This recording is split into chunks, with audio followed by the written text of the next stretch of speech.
It's going.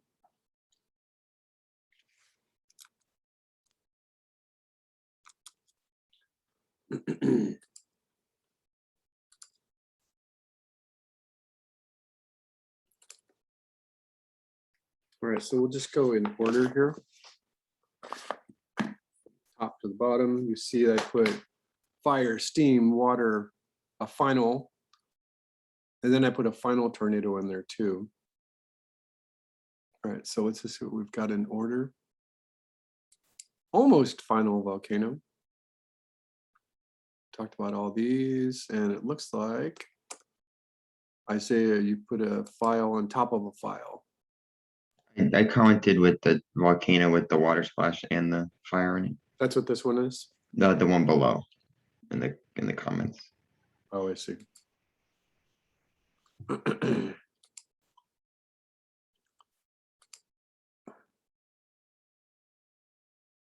Okay, this is looking pretty good here. And I see that you managed a couple of different things. Let me turn the loop on. Loop on. Okay, I see you managed to draw your fire out. The fire looks really good. You're happy with it, right? You know, sometimes when you're doing stuff in art, you do it right and you know that it's right because it was fun. You know, you weren't struggling with it. There weren't like all these weird things that were going backwards, right? You know what I mean? Yeah. So yeah, that looks right. So the whole thing looks really good. The only thing that's catching my eye is that the little trail of stuff behind the projectiles. Okay. I think that I don't think you need to adjust them or anything, but maybe on a layer underneath them, you can put in like a, let me stop this so I can kind of draw. So I like them. Did you draw that things by hand, or did you just erase? You just erased. I just erased. Yeah, I think that looks really good. I think that what you may want to think of is just kind of, oops, I was just about to draw on my Wacom tablet with a pencil. Really smart, Billy. So I'm just going to do this in green so you can see it. Because I think that it's looking okay. So either do a couple of things. Either go in and put like some red pixie dust, just like literal pixie dust right behind them. And that might work fine, right? I think that's probably your first choice. And the other thing that you can do is go on a layer behind it and with a brush, just kind of give yourself a cloud just behind it and make it like really transparent and blurry, or you could do both on just to give the idea that it's molten rock exploding in the air. Okay. And I'm only saying that because it's just catching my eye.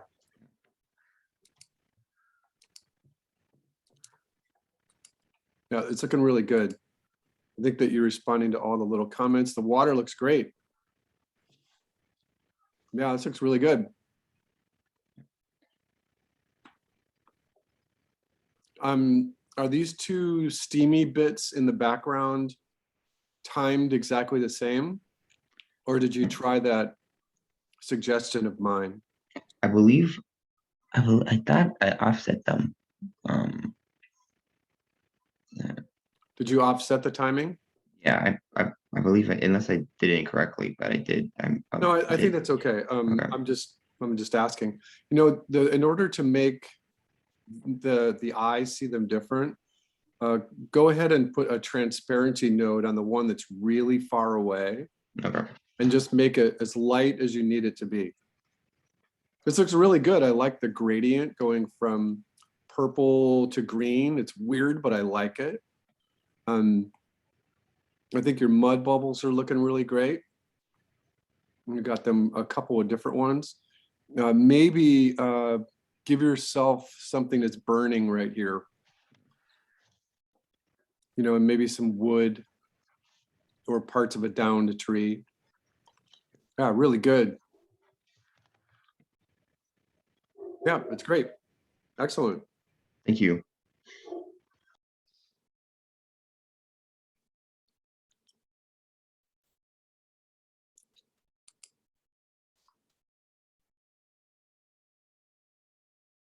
That was weird. Oh, somebody just put this up. John just put this up. Okay.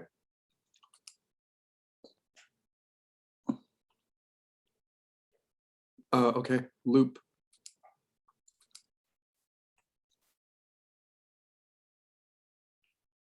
Okay, John, this is looking pretty good here.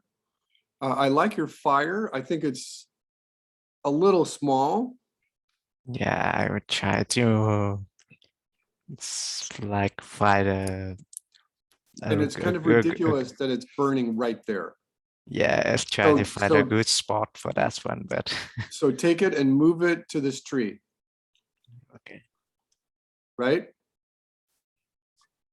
Just put it on the branch of the tree. And if you need to, copy and paste it and have one smaller burning. Did you do this in Rough Animator? Yeah. So yeah, I think you can move this, but you can't do it like you can in Harmony. You're gonna have to move it frame by frame. So yeah, just it looks a little ridiculous just being down right here. Let me see that water splash. I think that this water splash is okay, but I would like you following the one we did from last week that shows the magnificence of the water itself, you know. Okay. So yeah, this one was not that complicated, but maybe do a separate one so I can give you full credit for the water. Everything else looks really good. Yeah, everything else looks good. Just take those suggestions. Move the fire up here to the tree, and, Okay. and do a water on another layer. Okay. Okay, it looks good, John. All right, tornado. You should all be getting along with your tornadoes here. They should be close to being done. John's tornado. Not that good. So I think you're on the right track here. I can see that you used the same exact lightning for the volcano. Mm-hmm. Don't do that. Us animators have like a visual memory. We'll be able to see that you use that. So just do a different lightning for this one. Okay. All right, and that reminds me that I think I pinned something to the special effects board. Yeah, I just saw it. This thing. I thought this was really interesting. 2, 1, 2, 3, 4, 1, 2, 3, 1, 2, 3, 4, 1, 2. So this, to me, in my eye, looks like it's cycling. Mark 1, 2, 3, 4, 1. Okay, so this is a 2-second loop. And if we have the animation on, this is more than likely done in Unity. This is something that is really procedurally driven. More than likely, this is at 30 FPS, and they exported it as a GIF, some out of Unity or or Maya or somewhere. But you can tell that the ends here were clipped off here, so they did like a little clipping path on the left and the right, which gives it kind of an interesting little appearance. But even at, so if it was at 30 FPS, that means there would be 60 frames if it was on ones and 30 frames it was on twos. But this is procedurally driven.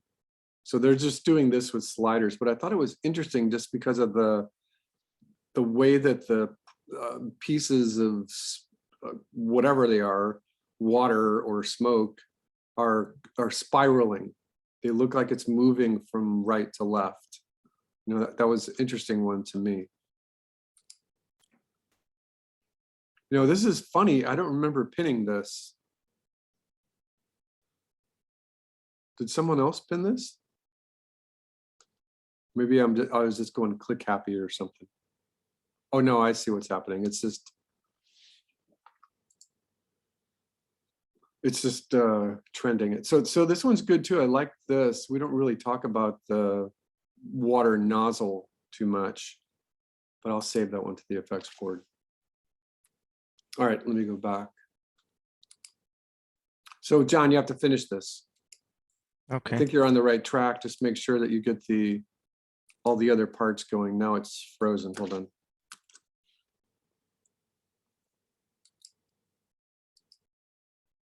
The LMS is frozen.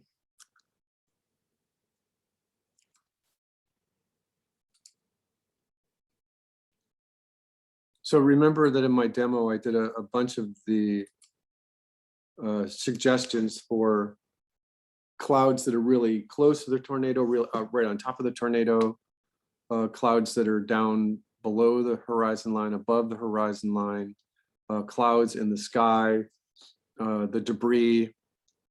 And so I think that what you got is working. You just have to add 20 times the amount of clouds. So you're on the right track and just need to finish it. Couple of fires coming here. Madison.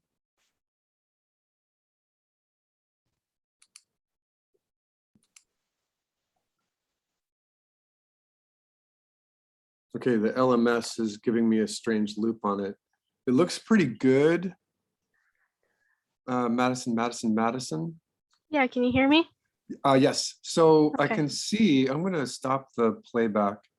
And Yeah, I I can forgot. see like, there's a really nice outline right here. Okay. You've got the fire done in red.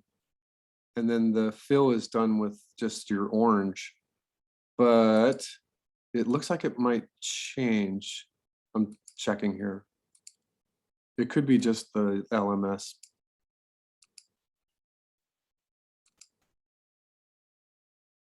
Yeah, I think it might just be the LMS. Just make sure that all of the lines that you use stay consistent, stay the same.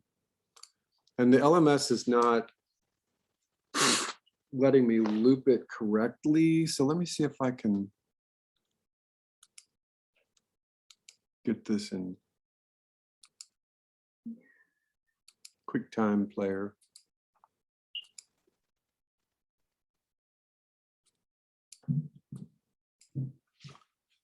Oh yeah, view loop. Okay, this looks pretty good. There's a couple of things that I could suggest to you. And that is that this little clip of fire here at the very top Yep. looks like it's landing in the same place. My guess is you have 8 frames. Yeah. Okay, so I think what's happening is that you have maybe 2 of these little things in the same place, this little shape right here. And so see if you can get another little shape without erasing anything to be just up here. So when that big one appears on the very next frame, put another one right up on top of it. Okay. I think all of this is okay. It's kind of unwielding that your horizon is strobing. Yeah, I noticed now that I forgot to extend it. But I think it's, for the most part, it's working. If you're in Toon Boom, try to repaint this with a gradient so that it goes from yellow to orange. All right. Or the thing that you can do is just like I did in my demo last week, is to just animate a hot spot of yellow right in the middle of it. Okay. But it's looking pretty good. Pretty good. Jordan? Yes, I'm here. Okay. Uh-oh, is this gonna loop properly? So I did it so that it has a start and a finish so that I could just loop that middle section. Because my plan was to still add. Okay, let me Yeah. see what that looks like.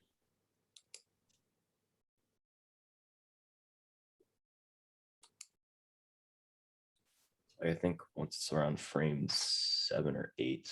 So you're, hey, Toon Boom, or LMS.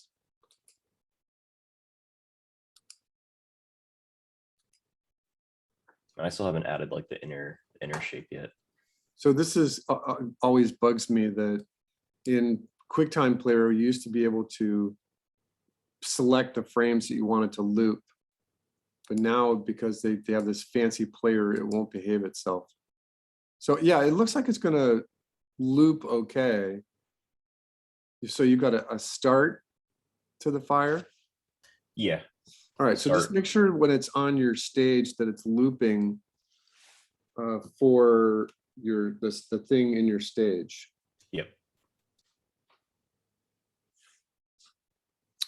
Paint it with some gradient from orange to red, some yellow to orange to red. Gotcha. Yeah, I think that it's working okay. Okay.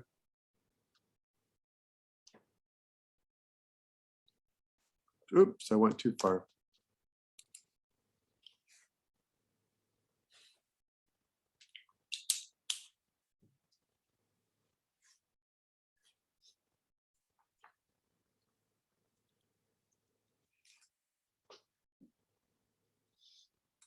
All right, Madison's water.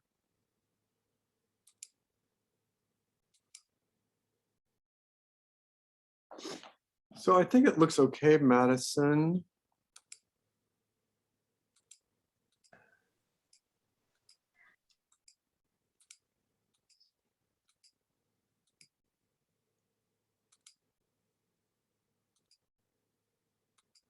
So in particular, I think on this frame right here, Mm-hmm. try breaking this up a little bit more Okay. and giving yourself some sort of interior shape, especially on the ones in the back, just like I showed you on the demo. Also, I think that this shape, this rounded shape right here is kind of big. See if you can break this up. Okay. Let me see if I can get a better line on that. Yeah, something like that. And try more spray, Okay. bigger and smaller. Yeah, I think it just looks a little fat for the water. See if you can get more of a definition in there. Something like that. I think the motion is working pretty good.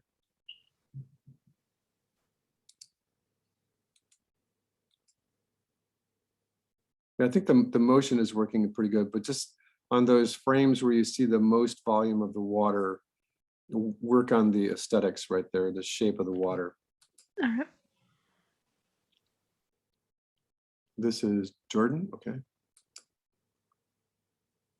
Okay, so it looks good. Yeah, it looks good. I think it's gonna have a different effect once you fill it in. Yep. I think that what you can do possibly is kind of paint it so that it has some sort of cool colors in there, literally cool colors. That was the And you're plan, not gonna be able to do that until all these shapes are filled. Mhm. And then it might look kind of interesting on your reel, just like that, just blue on black, instead of having to force it to be inside either your volcano or your tornado. I think it might look fine just by itself. But yeah, it's not going to be, you're not going to be able to paint it until you fill those shapes. The other thing that I would like to comment on, and I don't talk about this often or often enough, is that make sure, hey, make sure that it doesn't look like a pencil line. So right here, what you're trying to draw is the exterior shape of water, right? And it's one thing that I should be repeating every time I do a demo or critique, is that these are looking like digital stylus lines.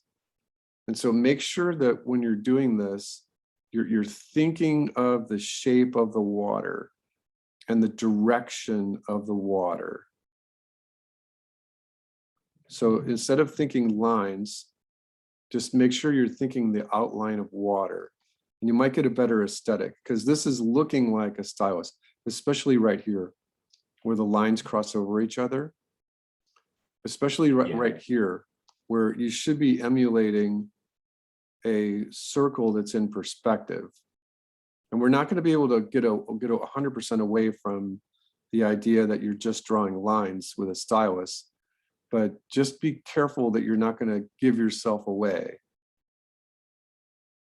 You know what I mean? Yeah. Just make sure that you're thinking water and not digital stylus. But the motion looks good.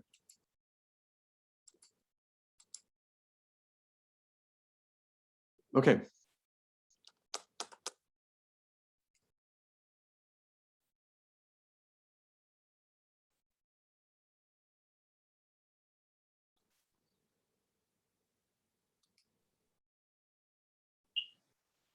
All right, Madison, do we already see this one?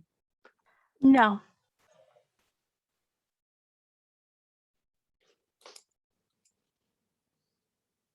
But I recognize that water. Yeah, so when I did the water, I had just done it on the volcano one. And so to port it, I had Okay. hid the rest of the elements. Okay, so let me turn the loop on right here. And again, it's not going to be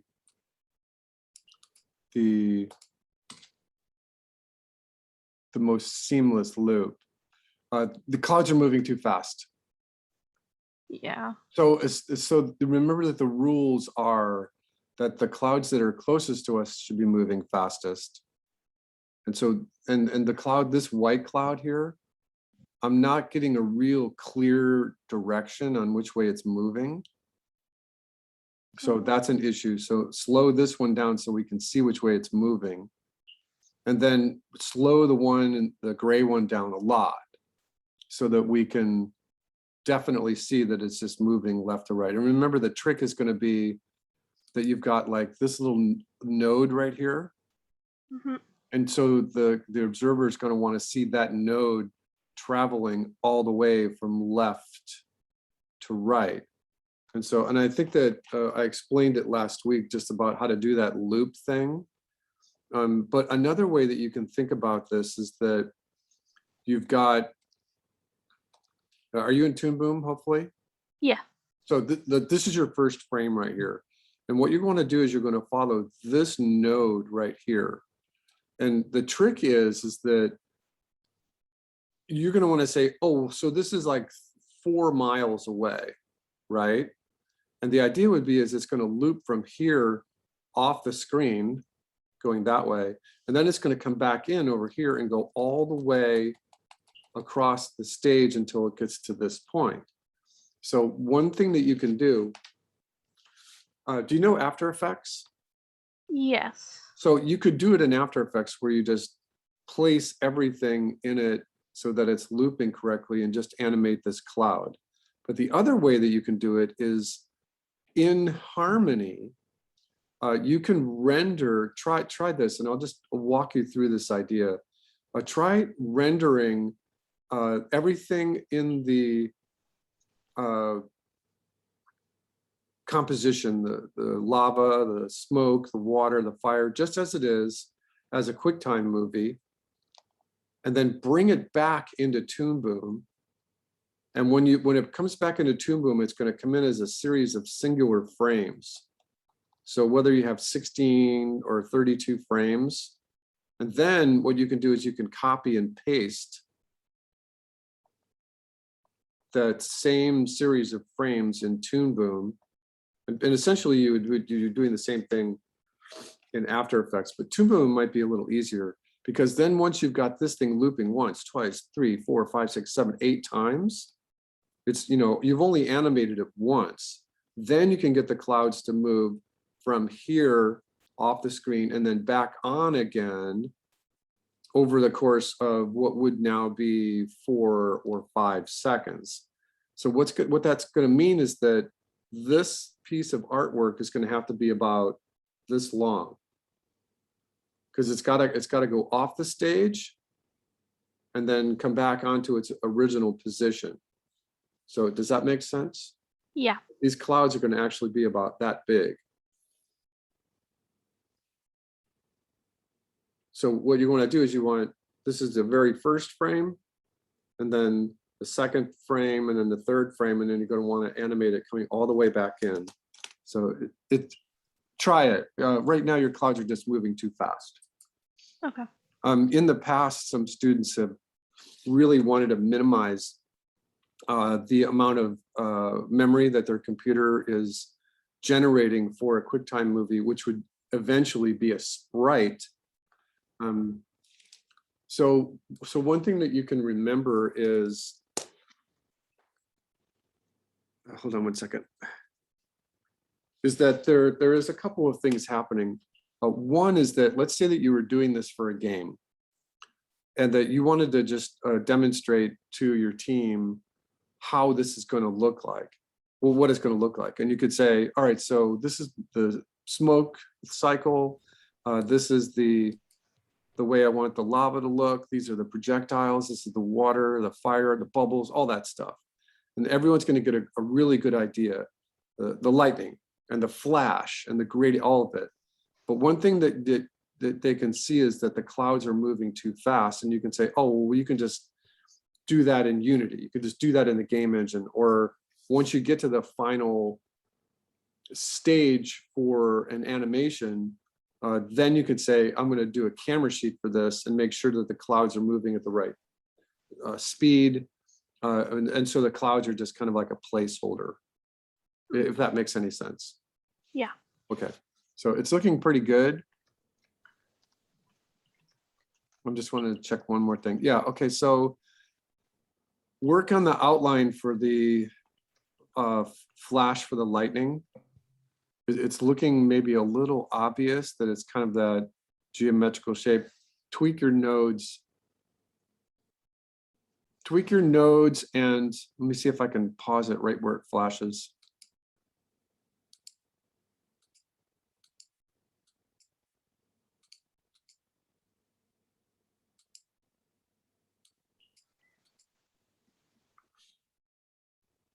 So one thing that you might want to try, because you can see this maple leaf, right? It's like a maple leaf thing. So one thing that you might want to try is putting some of the holes back in it. Okay. The areas where you just see the sky behind it. I think the appearance is scale here, that you've got like your viewer is a good 4 or 5 miles away from it. So either try that or really blurring it out a bit more so that we don't see those edges. Hopefully this is only on for one frame, right? Yeah. Yeah, white, black, white. Okay. And let me just check one thing here. Did you flash it white, black, white, or is it just on for one frame? I think it's only on for one frame. I don't think I. So included one the thing rest. that you can think about is that the lightning is moving really fast. It's almost near the speed of light. So one thing that you can try is, instead of doing white, black, white with the same drawing, try to do white, black, and then white, but do a different drawing, just a smaller one right before. So the new one would be smaller and first, and then use this one. That will help differentiate those little shapes right there. All right, but it's looking good. It's looking good. All right, let me refresh this.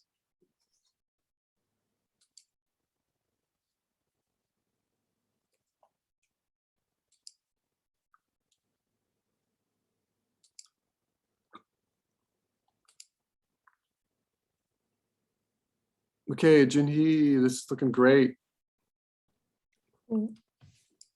You're happy with? Yeah, I think it's looking good. Okay, your fire looks okay. It's got one of those little hiccups in it. See if you can make sure that it's looping correctly.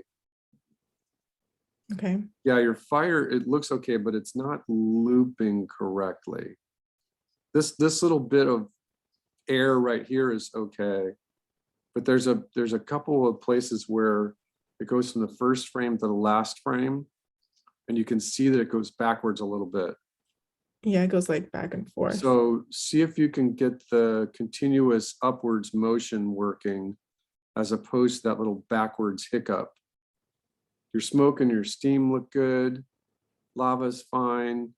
Make this mud bubble a little smaller over here. Okay, You know, I can see it, but it's being a little bit too obvious. got it. All right, projectiles look good. This water splash looks good.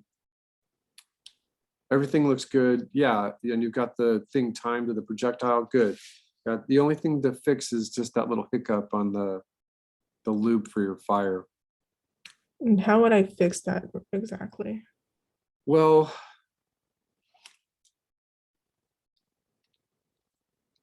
you've got to remember just the rules of nature, so that what I'm going to see is this shape right here. This is like your dominant shape. You've got a Mhm. hole in the middle of that shape. So that's your key. That's your principal key. So what you've got to do is you've got to make sure that that shape is animating upwards and getting into it so that you hit your key position correctly for whatever frame it's on.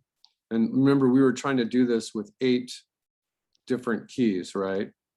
And so I'm just going to imagine that that frame right there was frame number 1. And so when you animate this upwards for the breakdown positions, you have to make sure that this little pterodactyl shape right here animates up and up and up over the course of 1, 2, 3 frames. But then on this frame, you got to go backwards and make sure that it's getting into it. So go backwards. So this is your main key frame of that little pterodactyl shape right there. And so once you're going upwards, you're going to have to start at least maybe on this key frame and make sure that it's right here so that it's coming up. And then on this key frame, make sure that it's like a little in between of this shape to getting into that shape. And then you can go back in and do your in-betweens just so, and those in-betweens would just be like right here and here and here and here and here, just for 8 drawings. Because Okay. right now I think that what's happening is you've got that shape, you start that shape here and it goes up a little bit and then it disappears because you broke it apart. And in fact, it may not have disappeared, it just kind of diminishes. And then what happens is that you didn't continue it over these frames, so it looks like it just, some other shape up here starts to make it look like it's going backwards. So this is your principal shape right here, this little shape right there. So make sure it's going up over the course of 3 frames. And then, so those would be, remember, we're doing on an 8. So it would be, you've got this one is okay, this one's okay, this one's okay. But on these 2, make sure that it's coming up a little bit and then halfway for 1 and 2 so that it cycles correctly. Got it. Okay. And then you do need 8 frames because you can't just use 4. It'll be really obvious. Your audience will pick up on it. Okay. And how did you paint it? I'm just curious. Did you paint it just, did you put a glow and a blur on the, No, I just used 2 different brushes. just 2 different brushes? Mhm. So you painted it like a traditional paint? Yeah. It's interesting, instead of a paint bucket.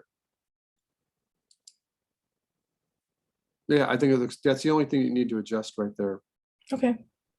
Just because of the ominous nature here, you might want to try something fun and go in and put a hole,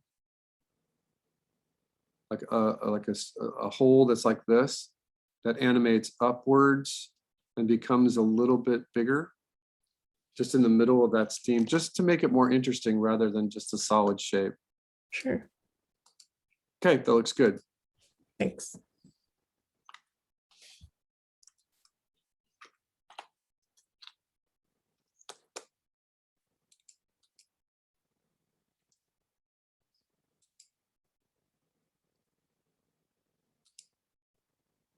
Janeska.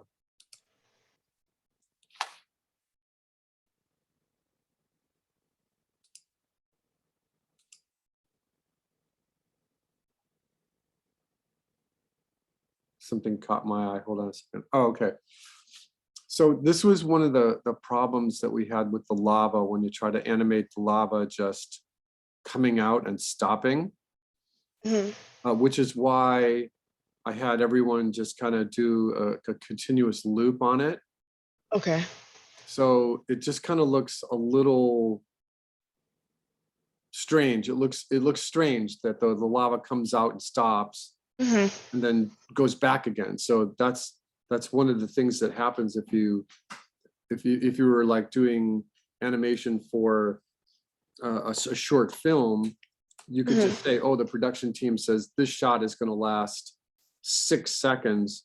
And so that means that you know that you're just going to bring the lava from the top of the volcano into this position over the course of 6 seconds, and then you're done. In a game, you want this thing to loop correctly for however long that your player is on that level. So in order to do that, you really have to figure out a continuous loop. And what I had suggested was that, you know, maybe just this one right here. Can you see my mouse? Yeah. Maybe that one right here is the one where you just Animate. Yeah, that's the one where you and I know it's a cheat in itself where you do the bottom of it.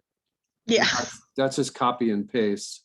But then the top of it is the one that just has a couple of nodes that you can animate like a flag or fire, but it's going downwards. Okay. And the reason for that is just because we do want it to continuously loop. And you know, the Disney animators hate me because they don't like things to loop. But too bad. I like your fire. It's kind of Thank you. interesting. Make sure that it doesn't go away. It disappears right there. Oh, okay. I think your water is okay. It kind of matches your art style. See if you can get more water to be in front towards the camera. Okay. See how it's kind of missing right here? And the other thing that you could try to do is give yourself some dimension On the in the cloud. So follow the under part of your cloud here and just give yourself an animated shadow. Okay. It doesn't have to match the end here. Okay. And while you're at it, you could also try animating just some little baby moons that are your highlights. So this would be darker and this would be a little lighter. Okay. All right, it's looking okay. Thank you. Okay, you're welcome.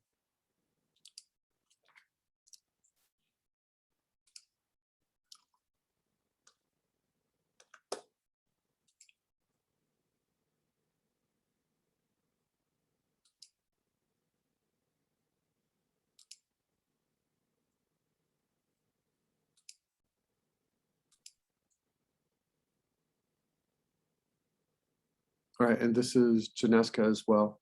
Yeah. Okay, so I think you've got the right idea here. I'm going to give you one word. What's the word? Color. Well, no, I think you can tweak that if you want. No, the word is more. Oh. More. You know, just go back and look at those examples.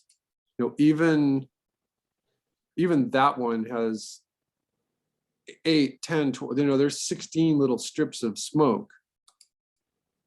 More, Janeska, more. Here's a water tornado. Here's the one that we use for our reference. Okay. More. And you see how there's clouds up in the sky and clouds on the bottom and everything. So yeah, you just need more. It looks unfinished. Okay. So more.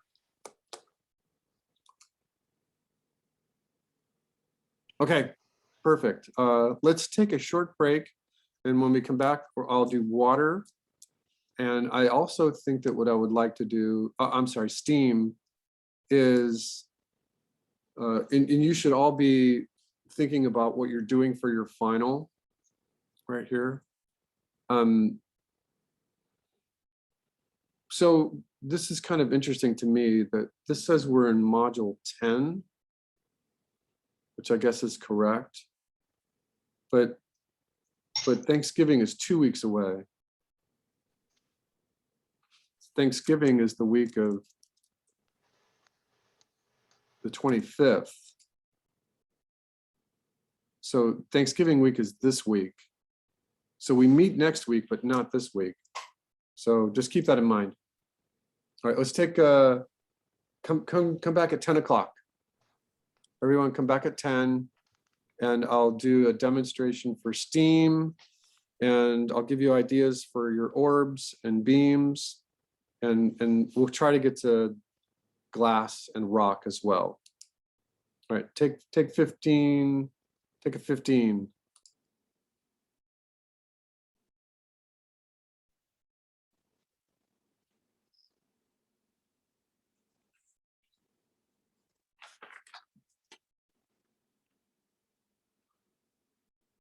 Talk about Steam for just a little bit.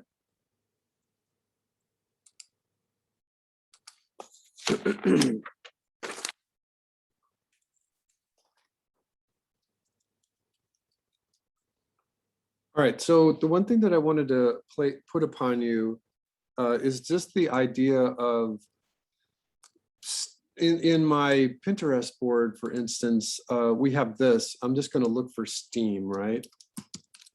I'm just going to see what happens, what comes up in Pinterest. I'm not seeing it. It could be because I have this backstroke here. So I'm not seeing it, and all of a sudden things are going to get trended. I see this little thing right here, which is kind of strange. So let's switch this over to just a regular search and to images. And I see that we're getting all the game stuff. So let's take Steam 2D animation.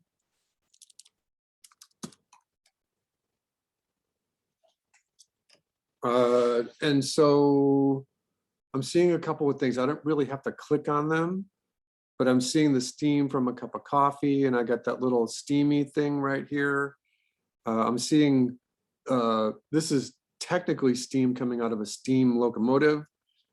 This one is interesting, but it's more of like a quiet kind of steam, and all of a sudden everything else is trending behind it for special effects. So I'm not seeing the one that I want. So what I wanted to impress upon you was the notion of, let me pick I think I just laid this out here. So in my layout layer, off the screen, what I want to do here is I have a couple of layout drawings here, and I think I buried them, but that's okay. I remember what they look like. So what I'm going to do is attempt to do the demo for the Steam, like I had requested from you all 3 weeks ago. And so, but the first thing that I want to do, because this is new, is give you the idea of how do you think about this in terms of a thumbnail. So when, I'm thinking of 16 by 9, I'm thinking, what does it look like here? I'm just going to do a demo right in the middle of the screen. I'm not going to add it to any composition or anything, but the students who want this for their project are thinking that they wanted the steam to be kind of like a steam that was coming from a pipe, or steam that was coming from a broken vent or something. And so it's coming out really fast and it's going upwards.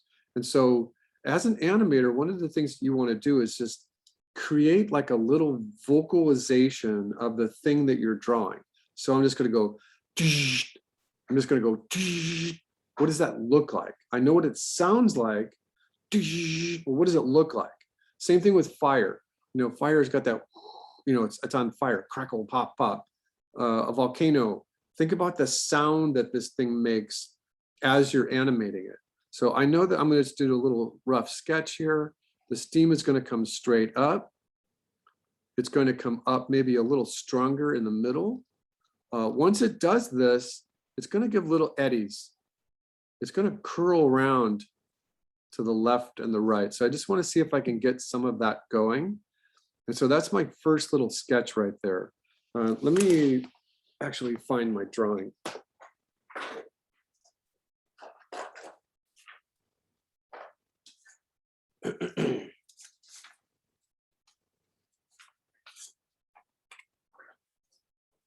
All right, I have this, but I didn't scan it.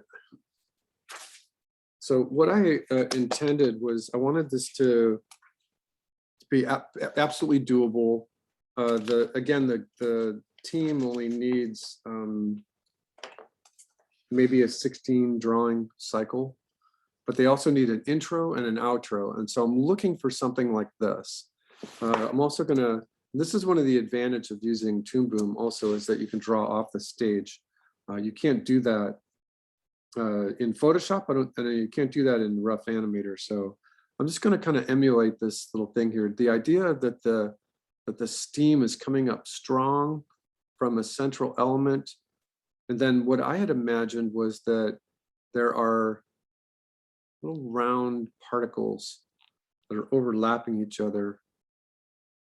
I'm just doing a little sketch here. And I want them to overlap. I want to make sure that they're overlapping in a very doable sense, so that I'm getting trying to get the emulating a look of 3 dimensions and not just the 2-dimensional thing. We'll see if I can pull that off.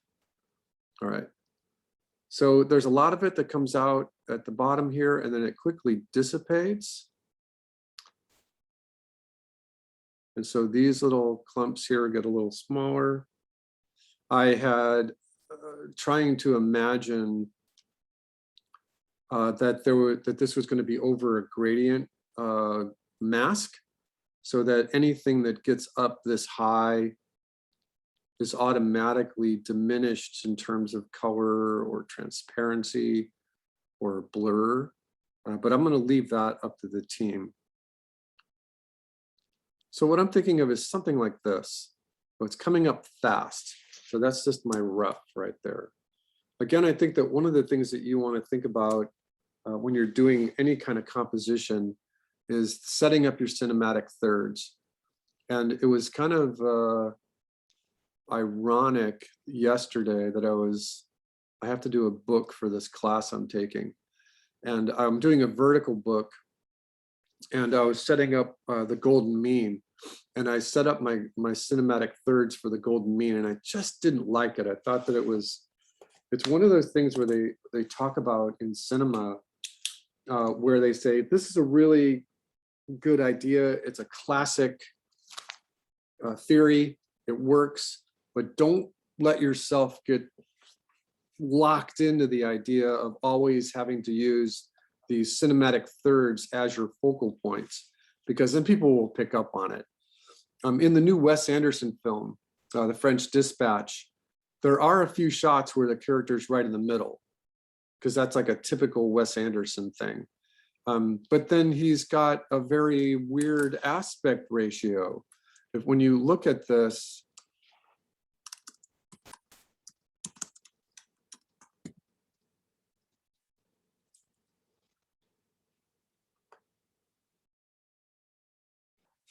it's not even in 4:3, it's like 4:2:2. In the film, he switches aspect ratios at least 40 times.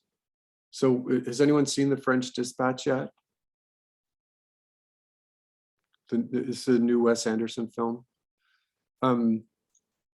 Take a look at it. And when you're looking at it, just kind of pay attention to what you're seeing on screen.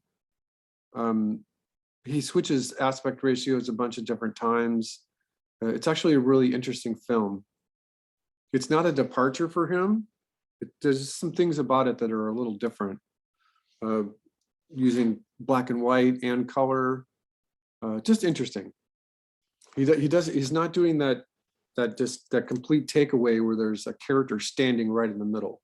All right, but we're just going to do this as a demo here. So I'm going to just on my layout here, I want to get this thing over here looking in the middle. So I'm just going to do my main force coming up. I'm going to draw those little eddies in there if I can get them. Offset them.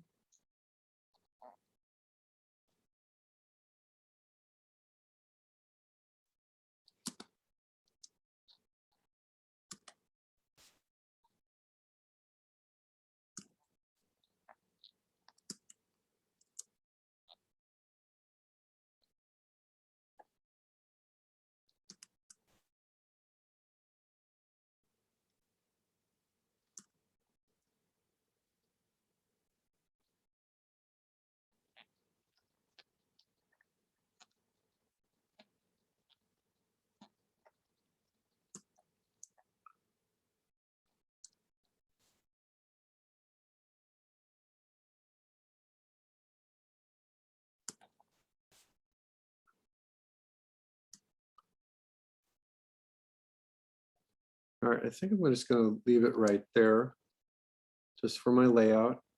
Take the layout, F5 it all the way out. All right, so what I'm going to do is I'm going to rough on my rough layer. So my layout, I'm going to take my layout and drag this up to the very top. All right, so on this rough layer right here, what I'm going to actually, I want to take the layout color down. So on this color here, this is just going to be layout. And I'm going to take the alpha down just so I can see a hint of it. Okay, that's good. On my rough layer, on my intro. So on my intro, what I'm going to do is I think I just want like 8 frames in there. And so what I'm going to do is, yeah, I'm going to use my pencil. I'm going to give myself a new rough color.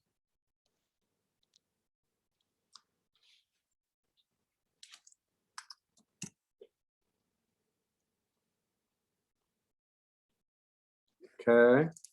All right, so the first thing I want to have happen is that I want to emulate this push of particles coming up really strong here.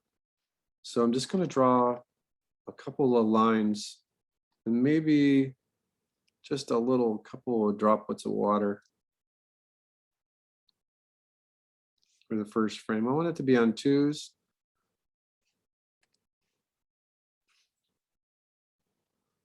So now I want it to come up really strong.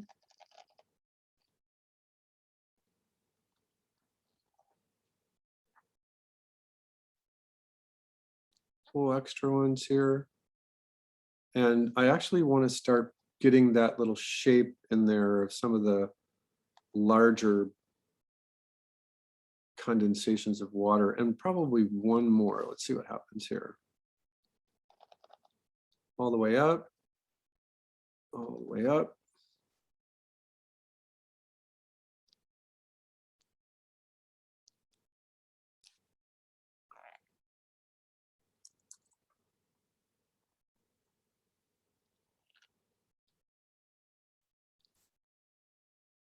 Okay, so I don't know if you're going to be able to use this in your final here, so let's just kind of do this quickly. That is just my intro right there, and I can take a look at it. Hold on. Just for what it looks like. Three different keys. All right, so now what I want is I want to get the cycle working. And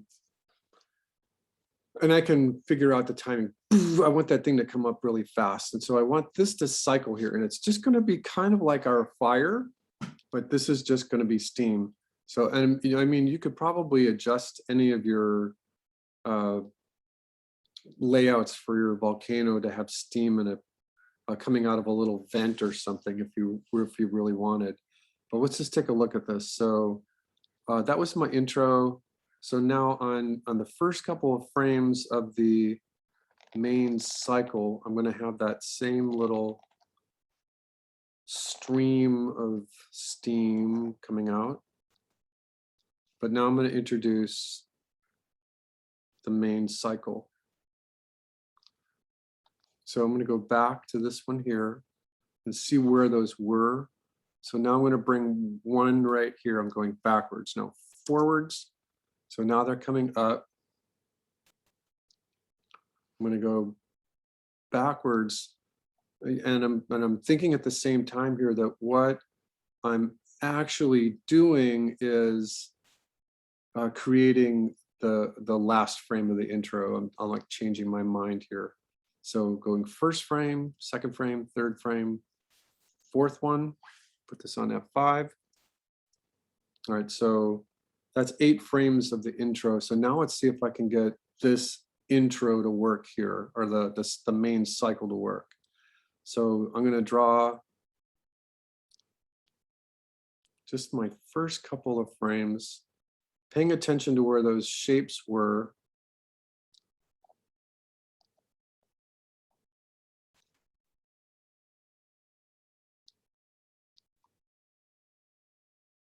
All right, go out to, start drawing again.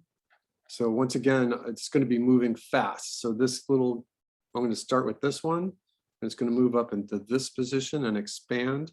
This little circle right here is going to move upwards and away and expand. This little part of water is going to come up and go this way. This double one is going to come to here and break apart. This one is going to come up into this position. And let's see, okay, this one follows it. All right, we're going to go 2 out and continue. So, and I think that what the difference between fire and steam here is that we want more of a rounded shape. Just flat out, you're not going to do any of the sharp shapes. This is just water. So it's just going to be continuously being round. We're thinking surface tension. I'm thinking I want to go backwards a frame and introduce another element right here, knowing full well that if I go backwards and forwards, that if I screw this up, it'll go backwards. I don't want it to move backwards. I want it to move up really fast. All right, let's go 2 frames out. This is dissipating. This part right here is breaking apart. Again, if I'm not careful, I'll end up making it go backwards. All right, so I'm going to probably have to do this a couple of different times. 2 frames out and breaking apart, moving upwards. Okay, so let's F5 this. Go back here. So this was I had 4 frames of my intro. So this one was the beginning of the cycle. And let's use the G key. Actually, I want one more right here, just off the screen. So that's good right there. That animates correctly. I'm going to put another one on this one. And I'm going forward, so I want to put that here. And just like we did in our fire, now that we've got this cycle started, I can just go back to this frame right here, which is frame 9, and I can add one little bit at a time, just using my G key to go forwards. So I can see this composition. I want to make sure it's balanced left and right. It's looking a little left heavy right here. So I want to see, I'm going to go backwards. No, I'm going to say, I want this one right here. And I'm going to go forwards. So that's going to go here and then expand. I'm going to go backwards and just do another one. So that makes it a little right balanced. I'm going to do one little bit right there. That's going to be here. And that's going to be here and here. Let's go backwards to this one, make sure it's moving up. Okay, let's check that again. All right, and again, as each one of these little bubbles of water, technically they're bubbles of water, moves upwards, you want them to break apart and get smaller. So these are looking a little big right here. So in this frame, this was what we were just looking at. This frame right here, you really want to start breaking it apart. All right, so now I see that this is kind of empty right here, and we still want maybe 4 drawings in the cycle. So I'm going to go backwards 2 frames, and I'm going to introduce another one right here, left balanced. And let's just make that one go up and breaking apart. That's our last frame, F5. Let's start on this frame right here. It doesn't matter what number it is. It's 13, but it doesn't matter. What matters is the fill in the graphic. All right, so I think this is looking okay. Something missing right in the middle, but we'll go backwards. All right, let's introduce one more double one coming right there. And we're going to break that into 2 and 3, 2 and 3, 2, 3. All right, so we only have a couple here to to get this thing cycling correctly. So we're going back to this frame, looking at it. I think that we'll eventually want to put some shots of that stream coming straight up in here. But let's think about this just for a second. All right, I might want to do the little streamy straight lines on a separate layer, but that's okay.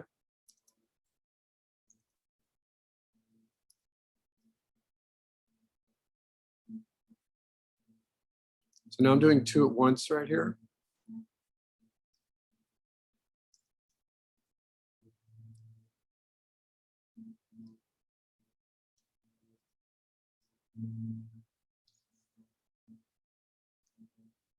Okay, so I got 1, 2, 3, 4, 5, 6, 7, and 8. And so for this 8th frame right here, what I'm actually going to do is I'm going to get this to loop correctly, because this is my layout for the first frame. And so I'm going to get this one to be right here, so that this is this big one moving backwards. These 2 little bits right here are here. This one is right here. This one, it's right here. This one right here is going to be right here. This one is going to be right there. And these all loop fine. So that's good right there. I'm going to F5 this one, just one, or add this one once. And so now if I get this to loop between this frame, right, the one that we're on right now, which is frame 25, and if I just touch it to this one, I think it'll probably loop fairly well. So in Toon Boom, what I'm going to do is I'm going to start the frame on frame 9, and then I'm going to end the loop on frame 24 and see just how the loop is working.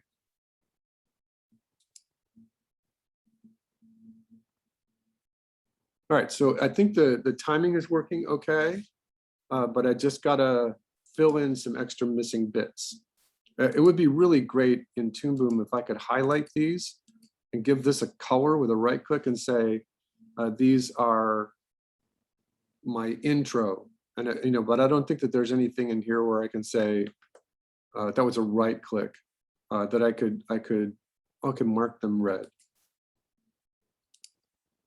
But I only marked that one frame, so I'm going to just mark these red. So this is new to production. This just lets me know that was the intro. So this is frame 9, and this is frame 24. That's my loop right there. All right, let's play with this. Let's turn our onion skin off just for a moment and just animate it like we were flipping. So I'm going to go upwards, upwards, I'm going backwards, forwards, backwards, forwards, right, forwards. I'm going to put one right here. I'm just going to introduce, go backwards and say that one started here, forwards and forwards again, and forwards again, and now up. So we're missing that. So these guys disappear right here. All of this disappears. So we need to carry this through to this frame. And we're going to, oops, I went backwards.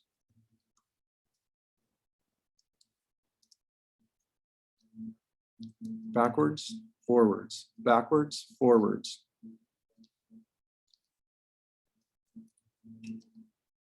Backwards, forwards. Backwards, forwards, backwards, forwards. And up, backwards, forwards, backwards, forwards, backwards, forwards. Backwards, forwards, backwards, forwards, backwards, forwards. Backwards, forwards, backwards, forwards. You can see it's beginning to, as I add those little shapes in there, it's starting to work just fine. Backwards, forwards, backwards, forwards, backwards, forwards, forwards, backwards, forwards, backwards, forwards.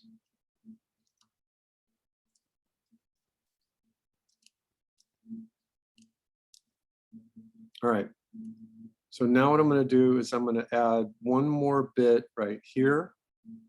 And I'll show you the trick that matches with fire too. So if you're not done with your fire or you want to adjust your fire, this little part of steam right here is on frame 19, but it's going to go to 21, 23, 25, and it's going to probably have to go back to here, depending on how fast it's moving. So forwards, move it up and break it apart, up and break it apart, up and break it apart. Now here, I'm just going to watch where it is on the stage. And now here, I'm just going to put it here. And then continuing, it's moving upwards, continuing forwards. So one more. Let's see what our loop looks like right now. So that's just how to get the steam working. I can show this to the team and they could say we want it to move faster, what have you, but that's just the main loop of the steam. There are 8 drawings, 1, 2, 3, 4, 5, 6, 1, 2, 3, 4, 5, 6, 7, 8. 1, 2, 3, 4, 5, 6, 7, 8, 9. I've got 9 frames in the loop. That's okay. All right, does everyone understand how to get this thing to loop? So let's do another one, but let's start it like right here. So let's start this, let's start a new one. This is the cycle. We could put as many little shapes in here as we want, but we have to introduce it right here on frame 21. So on frame 21, I'm going to draw 3 shapes. 2 are overlapping, and I'm going to go to the next keyframe and bring them up, overlapping, backwards, forwards, forwards now. So we started this one up, and then here they're going to be here now. So don't confuse yourself, just bring them up. Oops, hold on. We want to, so we're on this frame here. We're thinking of these 3 little circles of steam have to move upwards. So now we're going to just put them here. And we probably need just 2 more to get them to loop properly. And let's see what that looks like. Okay. So then what I'm going to do is I need to do an outro, and I can just save this. This is going to be steam. On another layer, I can do, let's do another layer just with the, let's call this one blast. Add and close. And I'm going to use the blast just on this part right here. So what I want to do is I want these lines to be pretty straight.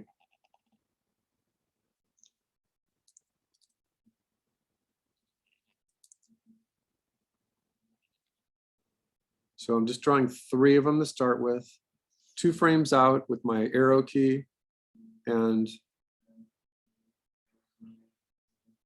I want it to cycle. So 2 frames out,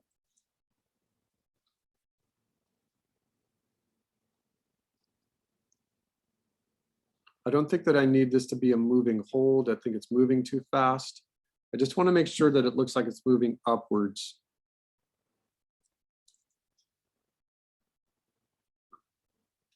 And so we'll do the same thing here. We're going to just draw 3 or 4 lines for each frame going out. I want to definitely give the appearance that it's moving upwards and ending about right there. And I don't think that I want to just try to limit this to like a 4-frame loop and then copy and paste it, because I think this is just simple enough that I just want to draw it. And remember, when we clean this up, I'll use the paintbrush instead of the pencil. So I've got 2 more to draw after this. And I'm critically looking at the lines that I just drew without the onion skin on, and making sure that it's going to have some upwards momentum. And this is the last one.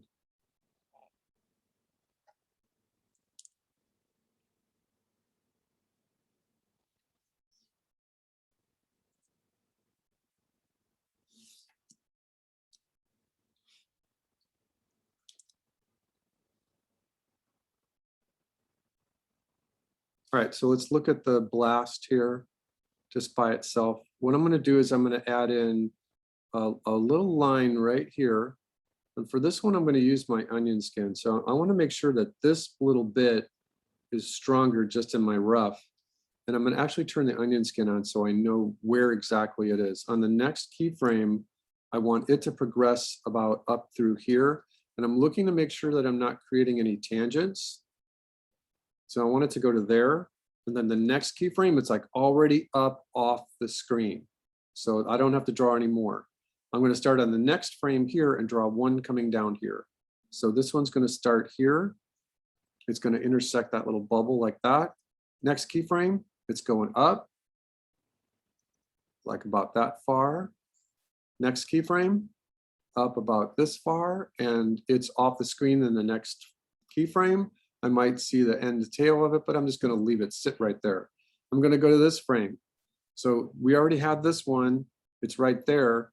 Where do I need? Maybe I want one right in the middle. I want one like just a small one right here. So the next keyframe, it's going to be right here. Next keyframe, right here. Next keyframe. This one's moving a little slower, but that's okay. And one more. Make it smaller. All right, now we're going to start on this keyframe. I'm going to put another little one on the left. Go to the next keyframe. Another one right here, right there. And this one, I'm just going to have it disappear. All right, so now we're going to start on this one. And we're going to start one at the bottom. Right, and I'm looking for a place to put it. I'm running out of aesthetic room right here. So it's supposed to be right here, but it's kind of interfering with stuff. So I'm going to skip that one and go to this one and maybe draw it here and then here, and we'll call it a day. This one, I'm going to, do I need any more? Well, what happens if I draw one right here? Next keyframe, right here. Next keyframe, maybe right there, and maybe a little dot. Let's see what it looks like. Save, and let's see what it looks like. All right, so that's kind of the beginning of the steam right there. Let's see what it looks like. Well, I'll do this later, but it might look better if it's on ones. It doesn't look like anything's going backwards. I just need to do maybe a couple other bigger, really big pieces that go up fast on top of it. But that's just my take on steam right now. So I'm going to save this, put it away.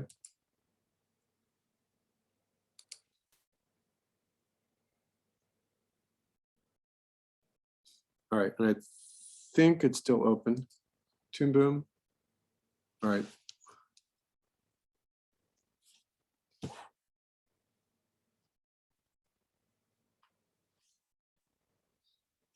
So I want a new shot here. This is going to be, what did I say?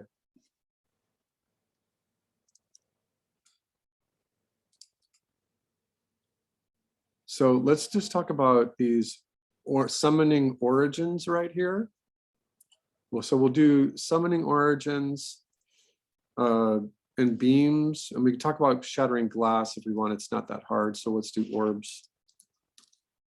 All right, just as always, we're just going to create the shot, because that really should be shot. You're not creating a scene, you're creating a shot. And as always, the first thing that we're going to do is create a color card, give ourselves another layer. That is the layout.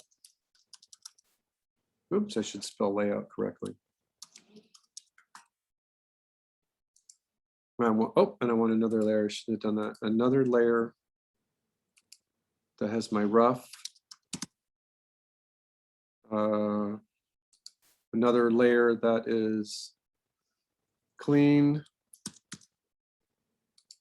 Another layer that is, we don't need that. Just say close. Okay, so on the layout, oh, I should spell layout correctly.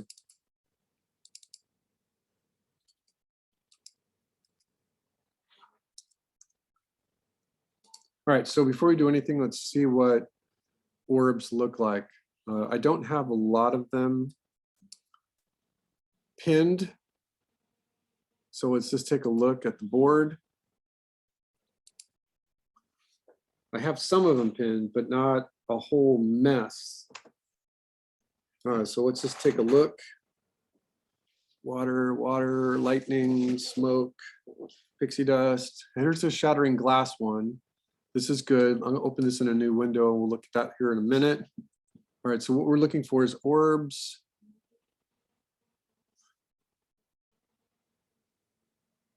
All right, and so my suggestion for your final is that you have a chemistry lab and you are allowed to do whatever you would like. Just be creative if you want. The default would be having an orb come in and break the glass of a window, and it comes into the lab and blasts something so that you can have an explosion. You know, you don't have to have an explosion like this, but then you put it all together. All right, so this is interesting. This to me is a nice little orb plasma thing coming here. So I like that. I might just open this in a new window, a new tab. This one is interesting here. I'm going to open that one in a new tab.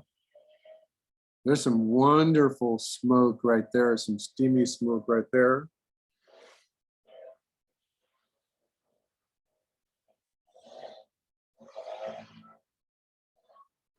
All right, I like this one. And I've done this one before. But I think that, well, I think that this is fine. So we're going to see what's trending behind it here. We can see that there's a couple other things that look like it. This is looking like an orb. It's got a circular shape. It's got some electricity flowing around it. This one, the electricity looks more like plasma, a connection between plasma and fire. This one is nice. That would be quite extensive to draw all those concentric circles in perspective like that, those concentric ovals. This one is really great. You know, that's a really great orb. I think that we want to just make the orb really small, you know, or composition. So this one, I'm just going to click on it so that we can have those shapes in our eye. And I really like the circular structure first. It's got a 6-point star in the middle of it. It's got some plasma coming off the center of it. It's got some radiating energy coming out of it. There's also some cool stuff trending. Let's put this in our eye. That's glass. Let's move this to the right. So this one, hey.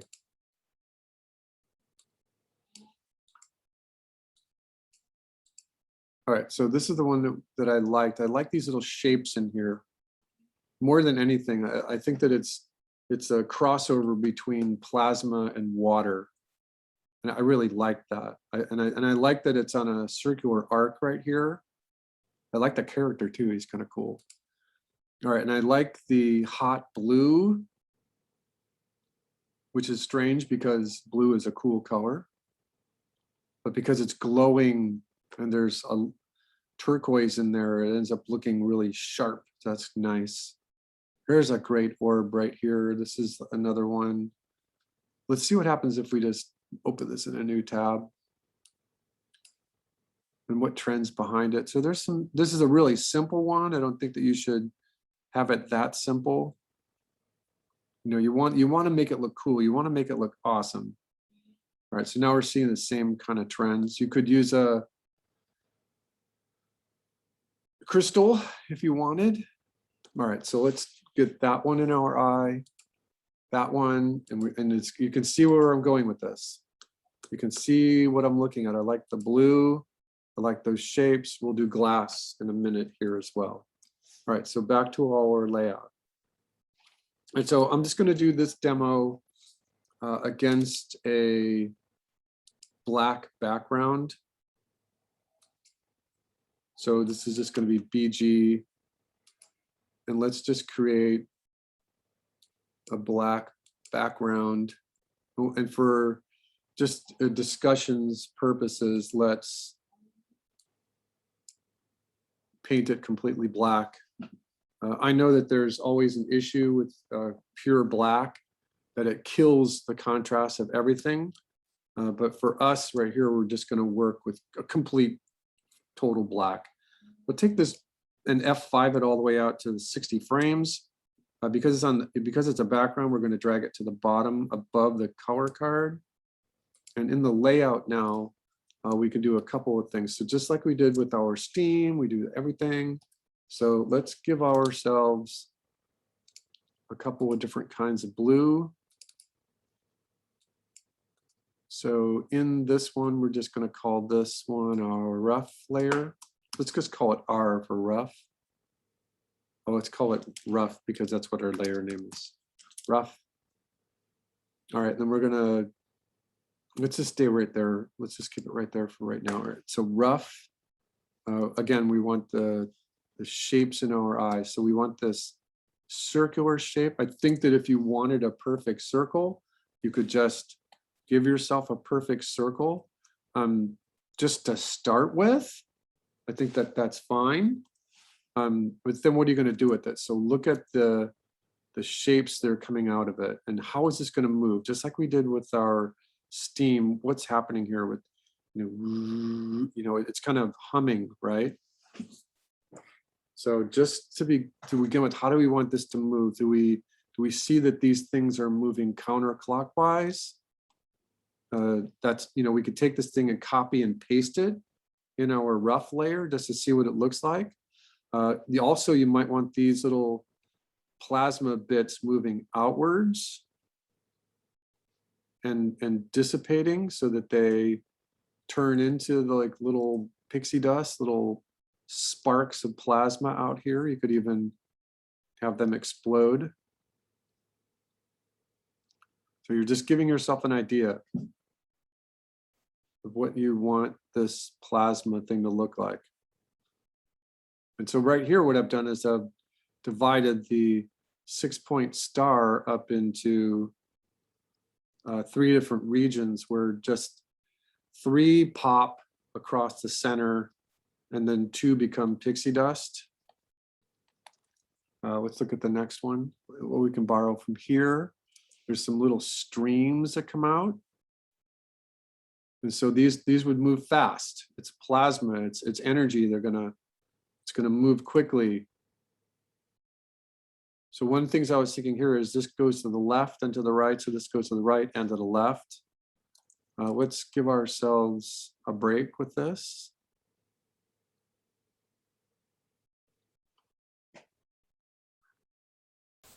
Go back here. What does this look like? You know, how do those things move outwards? Maybe they turn into more of a straight, sharper shape. They start out with a curve, but then they become straight. What other shapes can we find? There's some sparks right here. There's a glow. So we can talk about just getting this whole thing to kind of have a glow to it.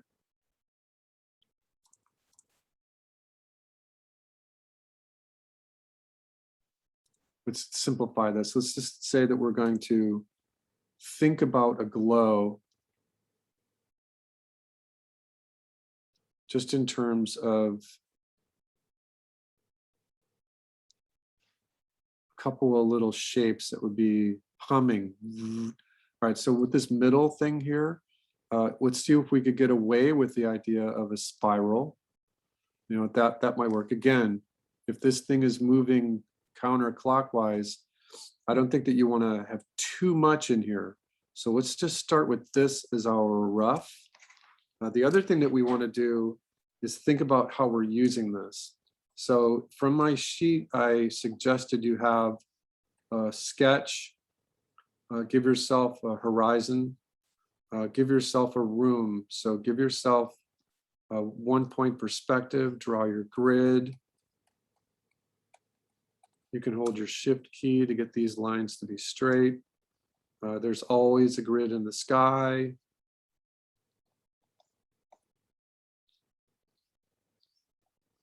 Sorry about the curvy lines. All right, and so this is giving me the suggestion. So this is my horizon. Let's say we have a room. So there's a back wall to this room. And then the lines converge to the vanishing point. And then in that room, there's a table that's right up front. And on this table, there's a fire right here that's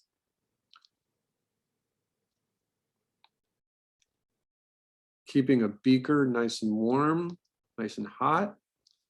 In this room, there might be something in the distance over here that we can play with. These are focal points. There is another table right here.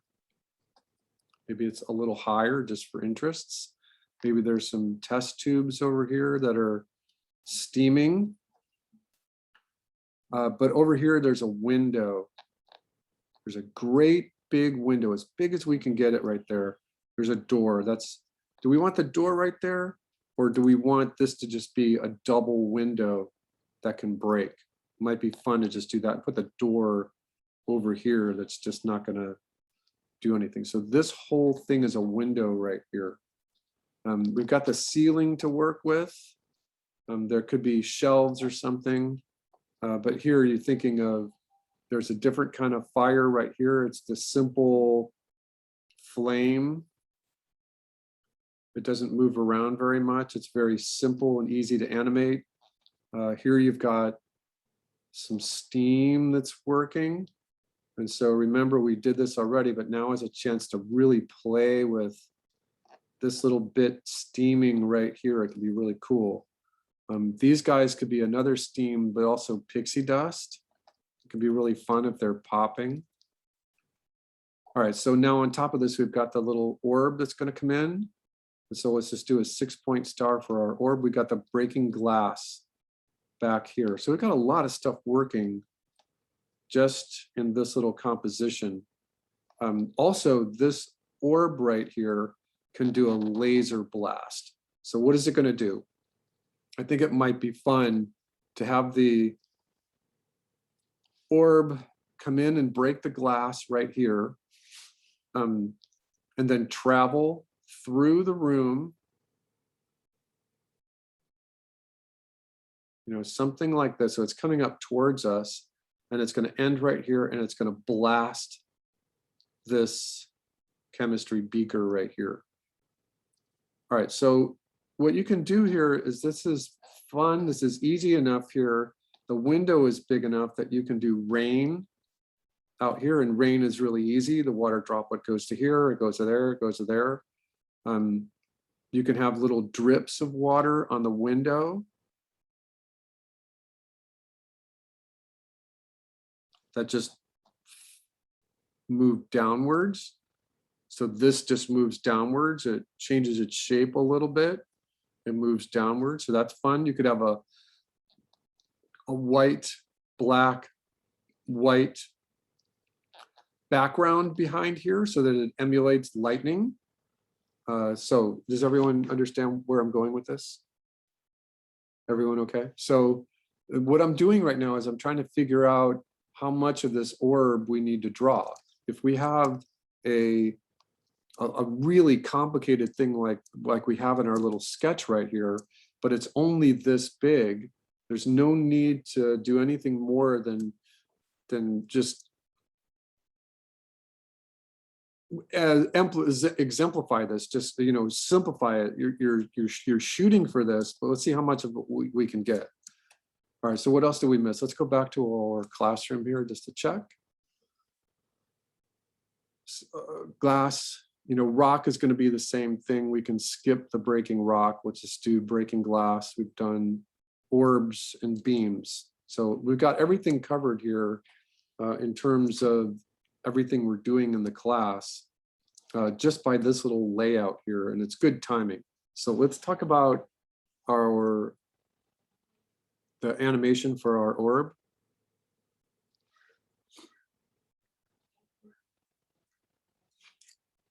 Orb, and we're going to call it rough. Let's just call this, yeah, we're just going to call it orb and rough. And let's make sure we're going to give ourselves a new layer here that's the same layer name. All right. All right, so we can do a couple of different things. Oops, you know what? I did the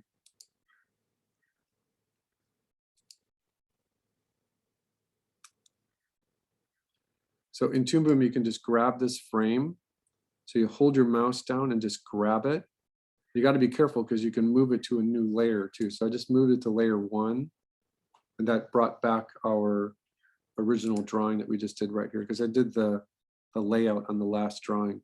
All right, so what we're doing is we're just going to do a close-up version of what this orb looks like right here, just for our first drawing. And remember, it's not going to be any bigger than that. I think that if you change the trajectory of the orb coming in, breaking the glass, so it's outside the window, it comes in, it breaks the glass, it comes into the room, it comes up really close to us, and then goes into this position here. So we're adding in this like thing where the orb spirals around. It even goes off the camera for a moment before it goes into this position. I think that that becomes a little self-serving in terms of trying to show what the orb looks like. Remember, we are shooting for something like this, but let's figure out how it moves. All right, so on frame 1 of the orb rough with the orb rough color, let's just get let's get a circle. And we don't need it to be any bigger than that. That's fine. It's really hot, so we want to just make sure it's not too small. Back to our pencil. And let's get the spiral first. So let's do a counterclockwise spiral. Let's do a 6-point star.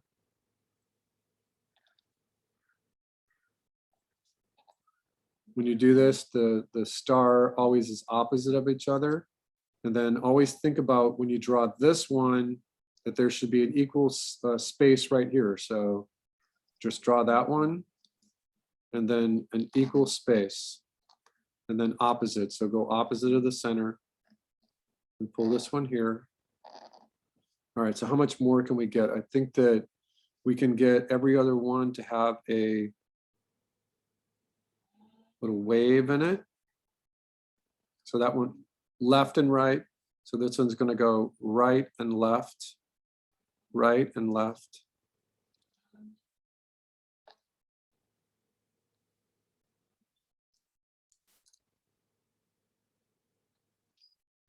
All right.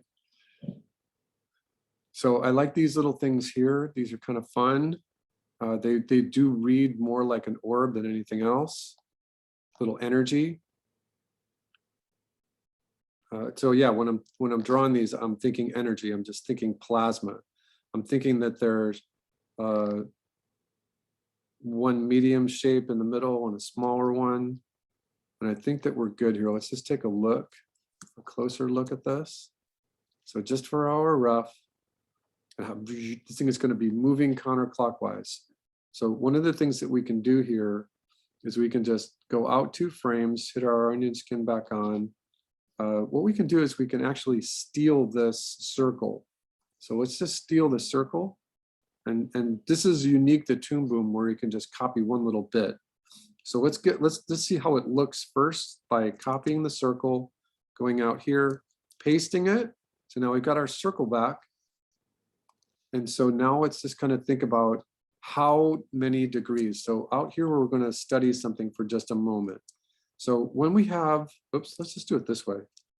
So if something is moving in a circular motion, we've already talked about this before, but let's just repeat this again, that we've got a very graphic shape for our orb.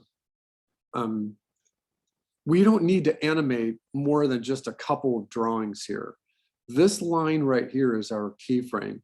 We wanted to animate into this position here, going counterclockwise. If we animated a breakdown position right in the middle, and that we just did 2 drawings, it would just flash. It would strobe back and forth. If we did, and so let's just pretend that this is the arc. So this is our drawing number 1. We don't know what drawing number this is yet because we haven't decided. Well, this is our chart. This is our animation chart. If we do 1 in the middle and then a quarter and a quarter, that means that there would be a drawing in the middle for our breakdown and then little in-betweens between them. So this would be drawing, let's say that we're on 2s. 1, 3, 5. Breakdown drawings always have an underline under them. 1, 3, 5, 7. That makes this drawing 9.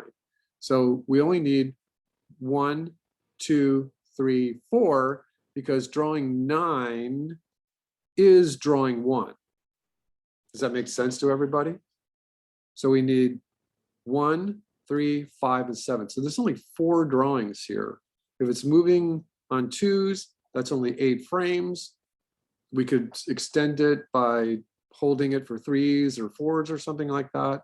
But quite literally, these little parts of the orb are we would just animate them 1, 2, 3, 4 different drawings. So we keep that in mind here back on our stage. And the very next drawing here, we just animate this going forwards. Let's take a look at something. You know what I want to do is I want to put this on the layout. So this, oh, I'm on the wrong drawing, hold on. So this is my first keyframe. I'm going to paste this on the layout. So now it's just right on top of the first drawing. So right here, what we're going to do is with our pencil tool, we're just going to get it to move a quarter of the way. But remember, what we were also thinking of is that these things were going to pulse in and out. So let's do something crazy. Let's have it go a quarter of the way here, and it's going to go in. A quarter of the way here, but it's going to go outwards. A quarter of the way, it's going to go in, and I'm just doing these things first. This one's going outwards. This one's going inwards. And this one's going outwards.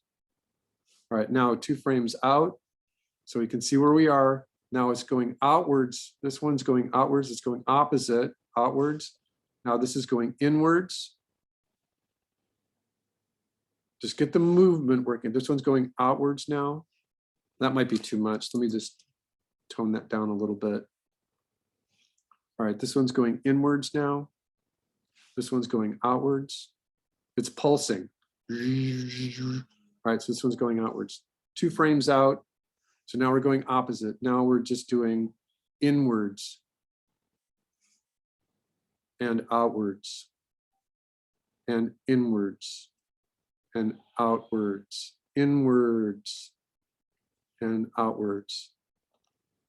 All right, so now let's just extend this frame by 1 frame and see what just this part looks like in looping between frames 1 and frame 8. That's all we're going to do. We want to see what that looks like while it loops. All right, so it's moving way too fast. So let's take this out to, let's put it on 4s for right now.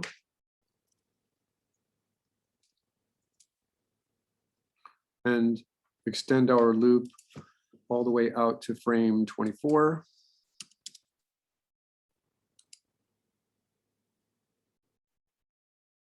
All right, it's moving okay, but I think it needs to be in between because we're not getting the pulsing of the reading in and out. So I'm going to add an empty drawing between each one of the keys that we have.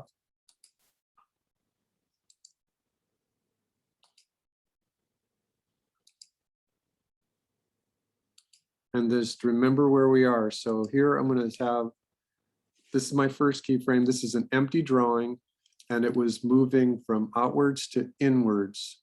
So let's just do this pulsing thing first. This one was moving from this position to outward. So let's just do it in between. This one was moving from here inwards.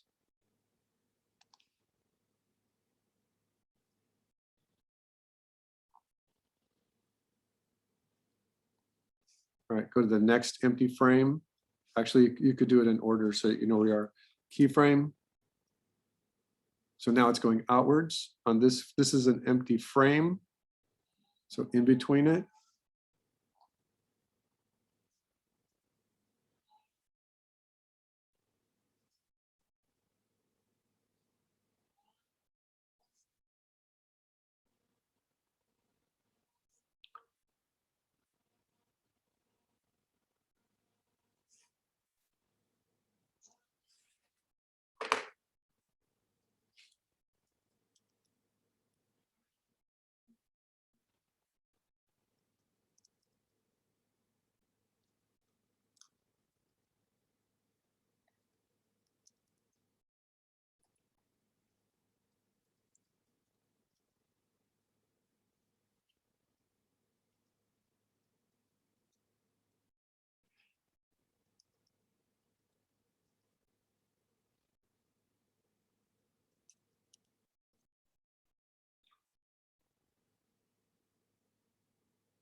It's easy to get distracted and to forget where you are.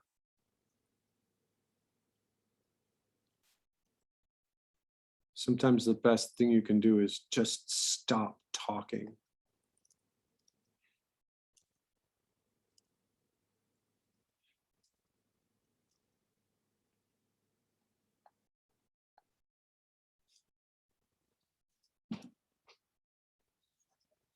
All right, so you see I've got that counterclockwise rotation here. It's just the rough layer. There's now 8 drawings amounting for 24 frames.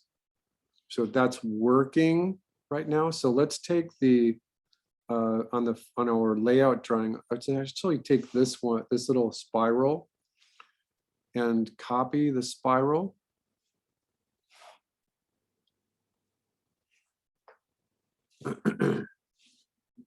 We want just the spiral. This is just our rough, remember, so copy the spiral. So on this next drawing here, so let's do a little graph for ourselves.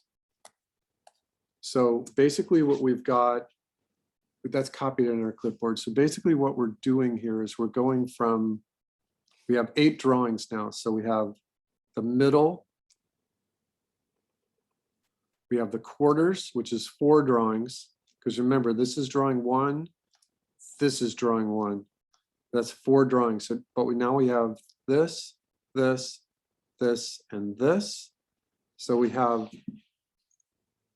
3, 5, 7, 9, 11, 13, and 15. And this becomes 16 right here.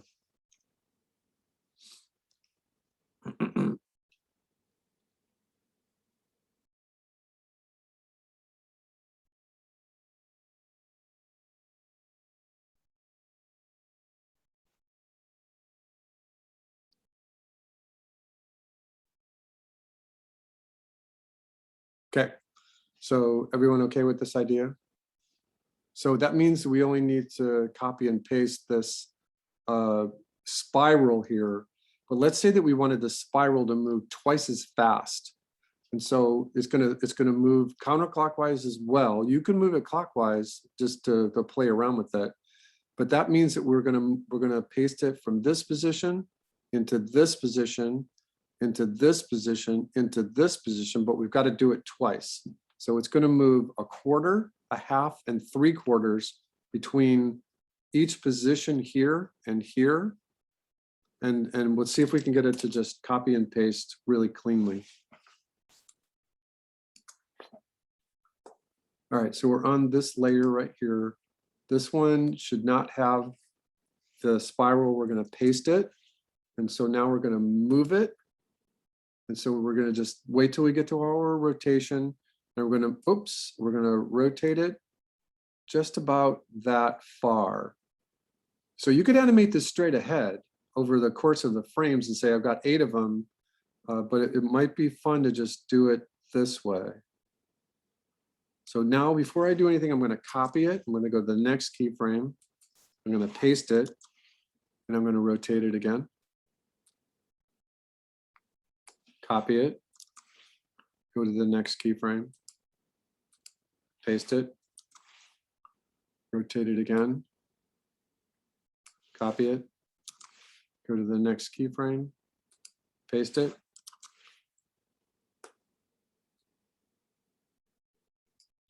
copy it, go to the next keyframe, paste it, go to the next keyframe, and you can see what I'm doing is that this is just going to be on 8s.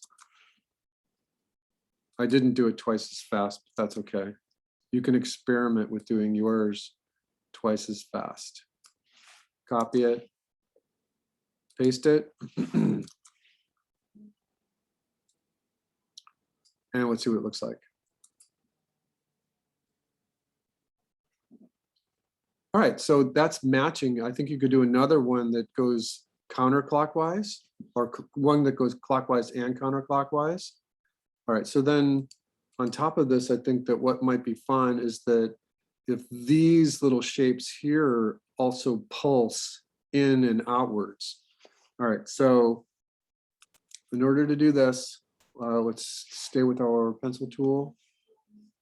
We're on drawing number 1. We've already got this shape here. So on the next thing, it's moving to the left just a little bit. So let's just have it come in. And that part goes out, this goes in, that part comes in. So just do these little W shapes first. They're going counterclockwise, in.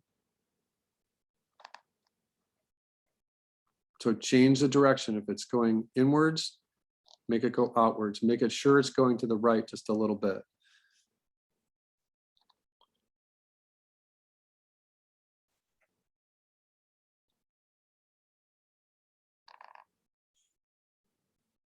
It's going counterclockwise. And you're doing 3 of them, only 3 of them at once. So you're animating the red ones moving. So make it opposite.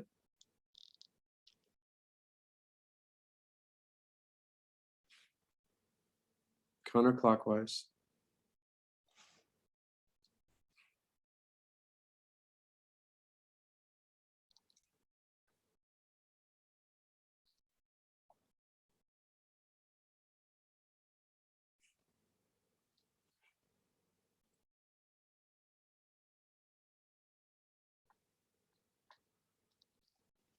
And remember, this is just your rough. So once you get the motion down, you can give a kind of a cool aesthetic, but you got to get the motion done first.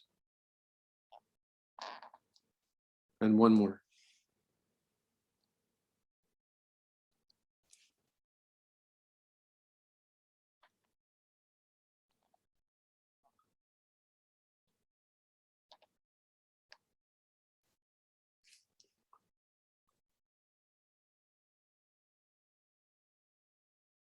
All right, so let's do this part now. Let's do these little squiggly lines next. So they're here on our keyframe. Next one, it's moving to the right. So let's do like a little wave. So let's have it go out and out a little bit more. So we're just going to do a little wave. So it goes out and a little bit more, just like a wave. And you could even do these as little fire bits so that there's so that it actually looks like fire, but remember that it's moving counterclockwise. So a little bit. So then go opposite. So this has to start the new wave. Again, with this one, just copy it. It starts the new wave, goes out, starts the new wave. Let's go backwards just so we don't lose track of where we are.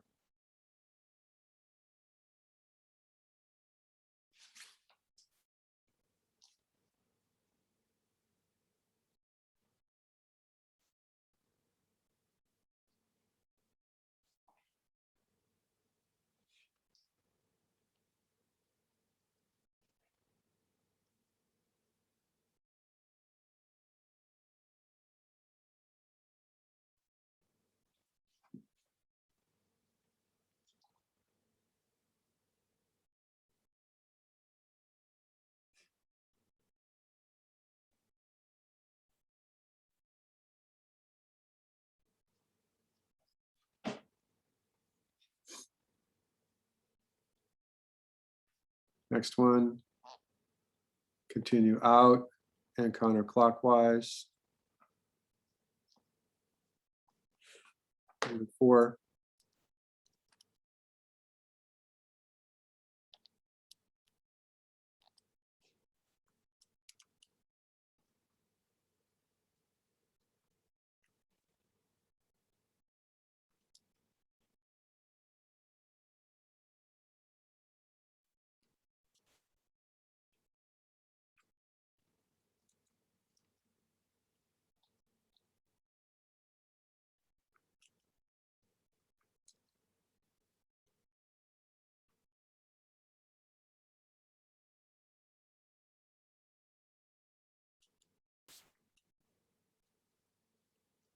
Oop, I think that one's in the wrong place.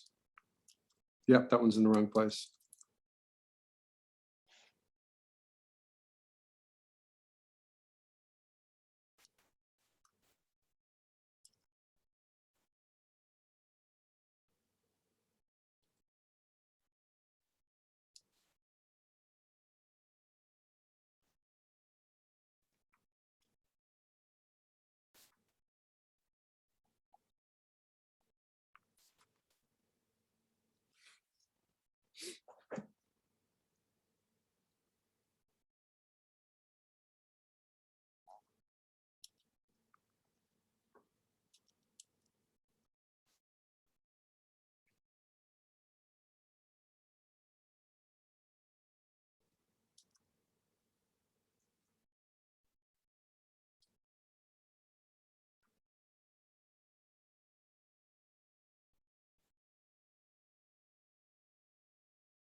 All right, save this, take a look at what we've got. All right, so I think that because we've got everything on the same, oh, hold on a second, it's looping too far. Yeah, we wanted to go to frame 16.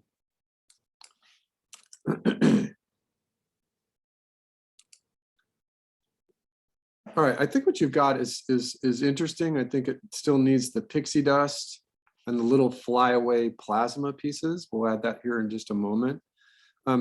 Obviously, this circle is not moving because we just copy and pasted it. That's okay. It gives you a relative place. Oh, we forgot to copy and paste it, so it's pulsing. You know, that could be cool. You could play around with that and say, what happens if you copy and paste the circle just on every other keyframe? It might be kind of a cool thing. But it is moving counterclockwise. It's rough. It still needs to be cleaned up. But this is the model template. So let's add the little flyaway bits at the end and see how cool it's going to look. So the flyaway bits were belonging to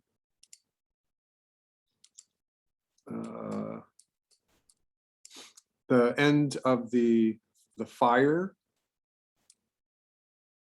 And we also have little pixie dust that we can add in there. So at the end of our fire, we want little flyaway bits of fire. So let's just use what we know for fire and just give ourselves little cryptic shapes out here. Go to the next keyframe. So now you're just doing those little half moons, and you can, these should be the same direction, but they should be just getting smaller. So it's moving, and it's moving counterclockwise, just a little bit. Next keyframe. All right, so this one's already kind of gone. Well, let's make a new one, and that's good. We have just enough time here. So this has gone out, and then there's a new one. And what I mean by gone out, it's like extinguished. And then there's a new one. And remember too that this part is forgiving. As long as the bits don't land on top of each other, that you'll be good. That the idea is that it's magic.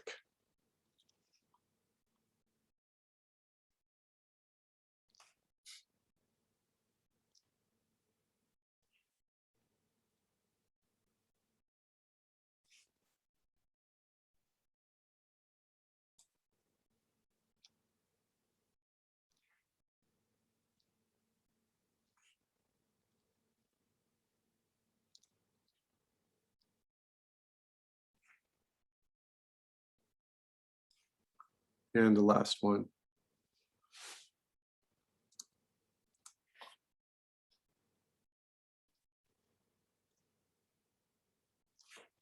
So what I mean by magic is that they're allowed to pop.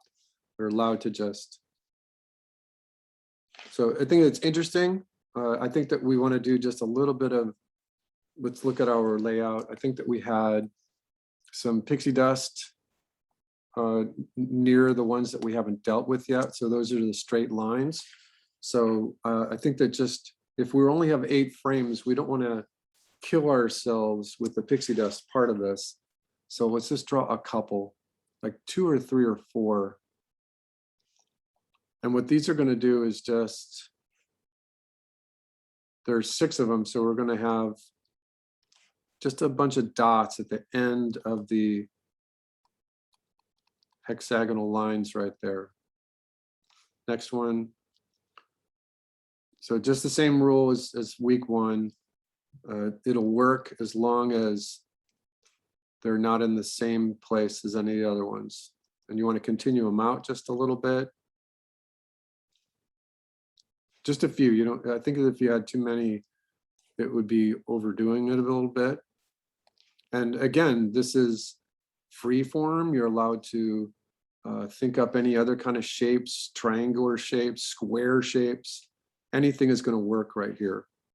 Anything will work. You're looking at just magic. The thing that we were looking at was, it's a humming orb sound, and you're just emulating that, trying to get as much magic in there as you can. One thing that I'm thinking of is that it could be cool if there was an inner core to this that was kind of not this shape, but just kind of mimicked it a little bit and tried not to cut into any of the other shapes.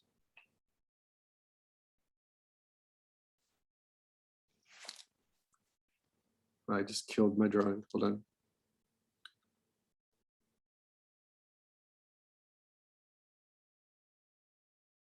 And the idea would be is that this pulsed as well, that this just went in and out. It went in and out and rotated. So quite literally, if you wanted it to go in and out, you could just take this and copy it every other frame. And so we're going to go back to our orb color here. And we're just going to say,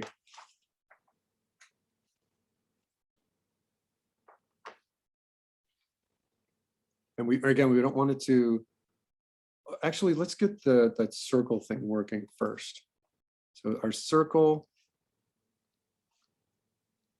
copy, it's on this one, paste. Let's just put it on each one, paste. It'll be a nice little registration point. All right, so back to frame one.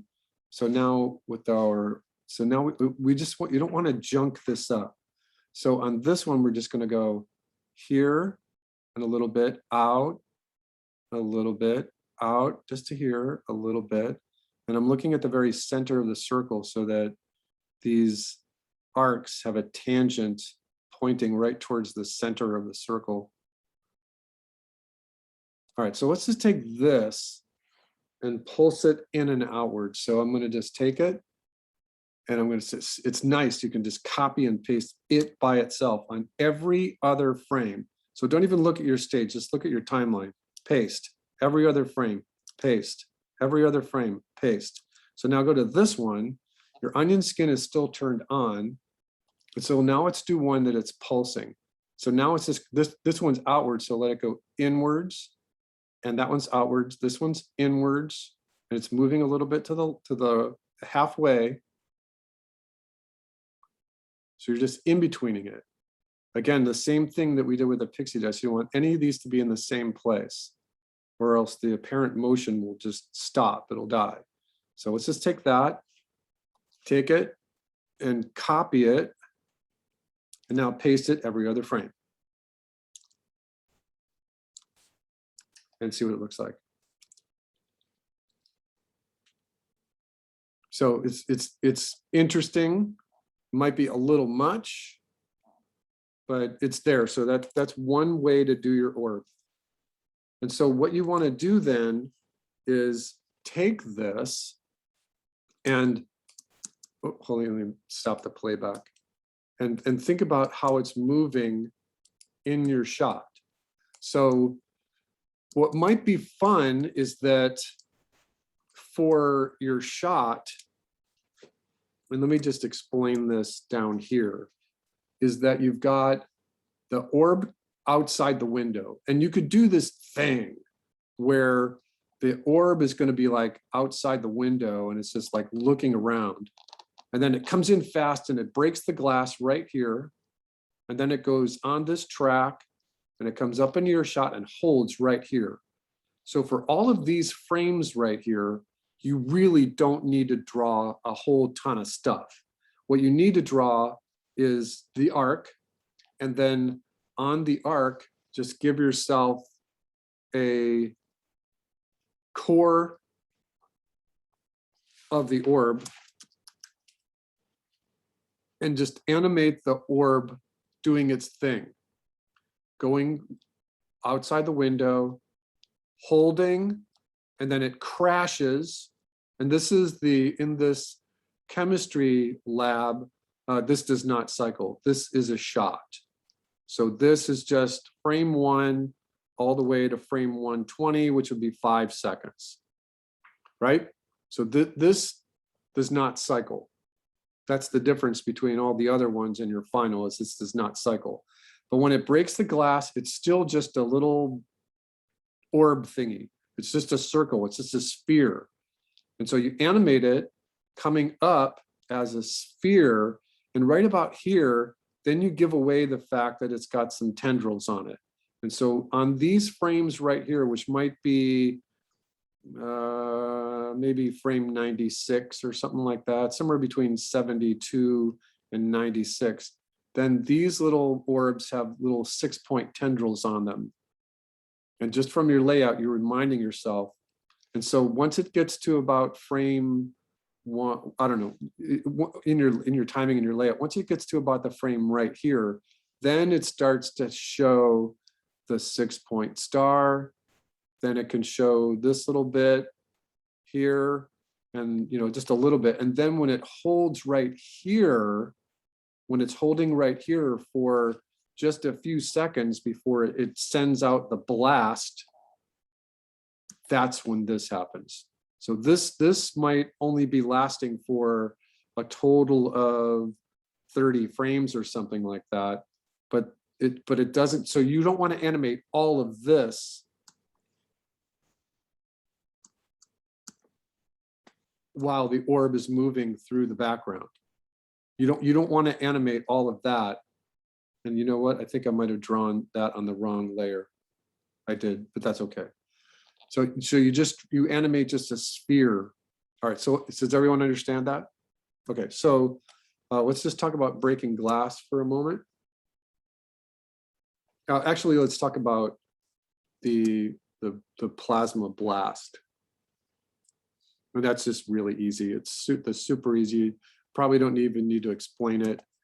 There are a couple of things that you can add to this that might make it kind of fun. And so here, this is just going to be the blast. Add and close. So this is blast color.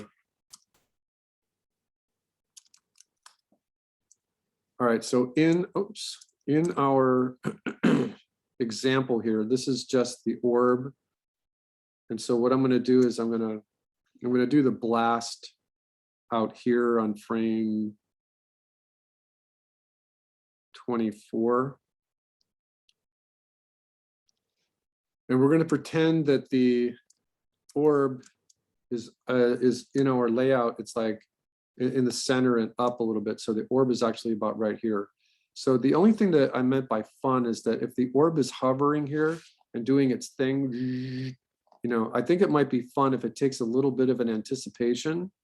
So it moves backwards before it blasts. So take this whole orb, copy and paste it. So it's just, it does an anticipation. It goes into this position here, and then it comes back. And when it comes into this position again, it literally just sends out a plasma blast. This is going to be on ones. And so it just continues. And it's fast. So it continues just 2 or 3 frames. You can use this, your shift key if you want to constrain the straight line first. And even at this point, now you get the blast happening. Now, whatever, if it's hitting the little beaker on the chemistry lab, and here we can zoom in on this. You can connect a couple of these lines, just a couple of them. Just worry about your aesthetics. You can draw little explosions. And then the last one would be this line continuing. And then you can just, now it's really blasting. So now it's really taking apart the molecules of whatever it's hitting, and it's blasting it.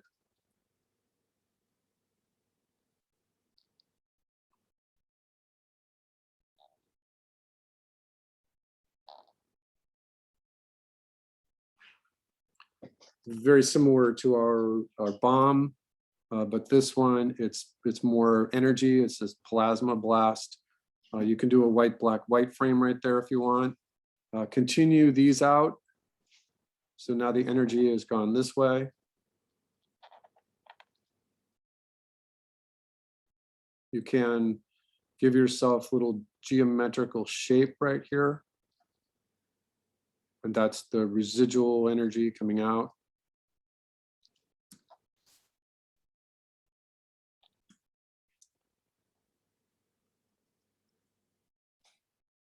Just for a couple of frames. You started it, so now just finish it.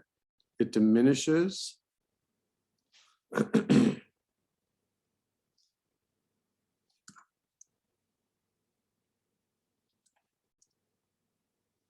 And 1 frame more.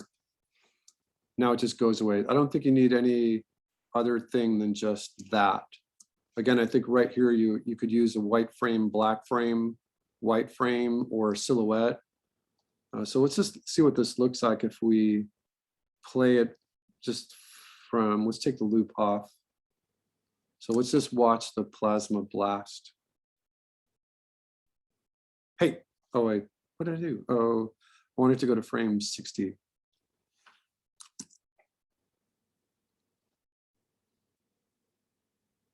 All right, so then dress it up. So right here, I think that we'll go back to our example here.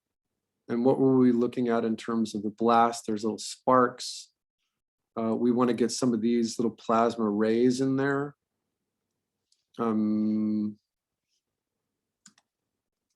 Oops, I went too far. You know, there's lots of things you can do to make this cool. So one of the things is that it's upsetting the air around it.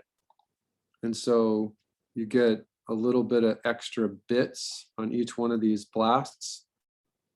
It's ionizing the air.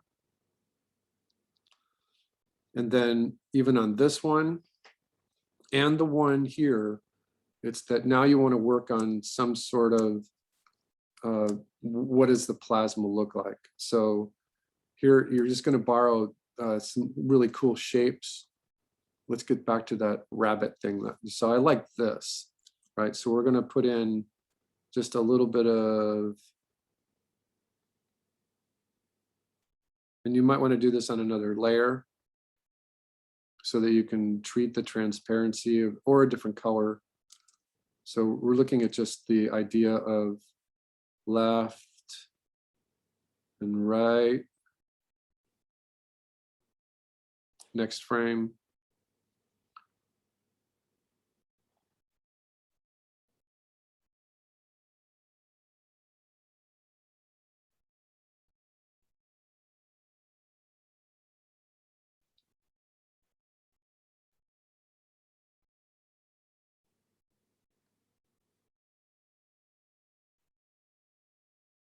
Just find some cool shapes.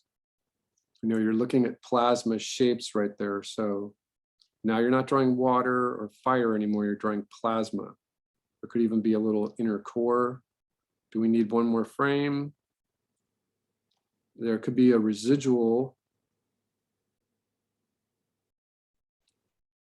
a little bit of residual energy out here. And let's see what that looks like just in close up.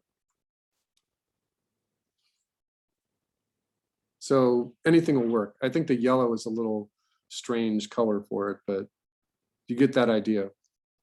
All right, so in our layout on a separate layer, or let's just take a look at our breaking glass. And this is just super simple.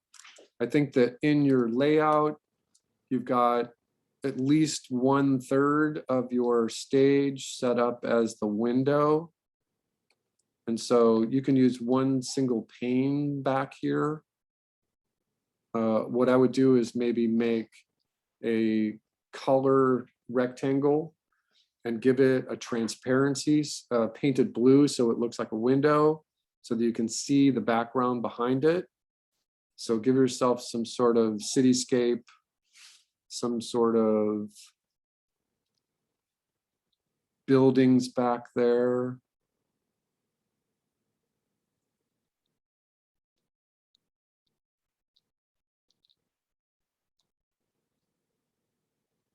You could put in tension wires, just as the deep black background. And you could have some buildings that are more in the foreground. You can be experimental with it, just kind of that thing. So that is in the deep background. And then you could even have some trees. You know, like there's a tree that's by the window. It's near the building, and some other stuff. So that's just, and so that stuff lives behind this window. And the window is just a rectangle. And you paint the rectangle just with some color. In this case right here, oops, hold on. I've given it a transparency because it's just a transparent, so it looks like a window already. And the sequencing for breaking a window is you can just guess. You know, the window glass does not break at the speed of light, but it breaks pretty fast. No, I don't know how I did that. That was weird. So those are good shapes that are on the board. These are good shapes.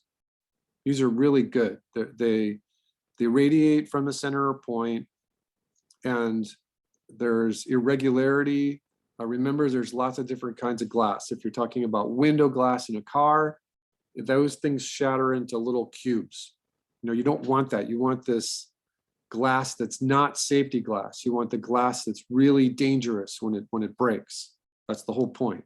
So in your layout here, and I'm just going to draw this as like a sequence for you. So you have the window back there. Where did my window go? Oh, maybe I'm on the wrong frame.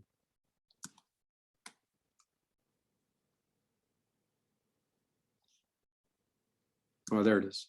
So your window is there. Your contact point in the window is just going to be maybe just to the right of center or something. And the first thing that you do is like, you just get the shape in your mind. And so you get the first frame.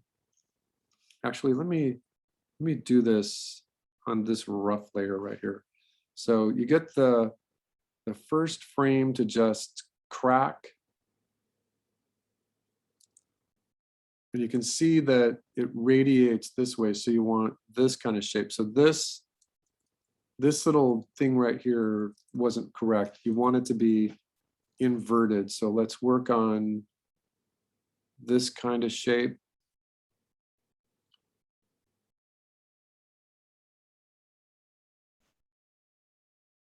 Just for the very first frame.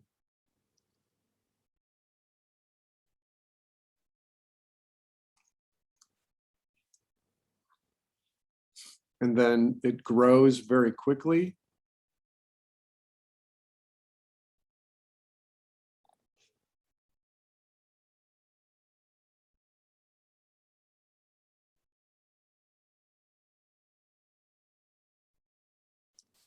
Get some shapes in your mind's eye. I like these little crossover lines. So there's going to be more of them. They're a little jagged. They're very geometrical. They're very straight. They grow very quickly.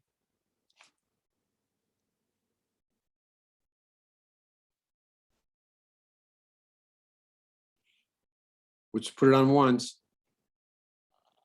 And then break the glass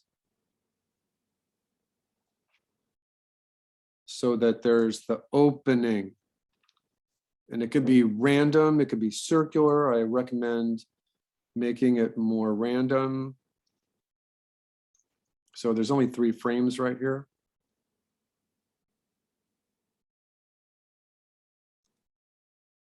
Again, you're looking for good shapes.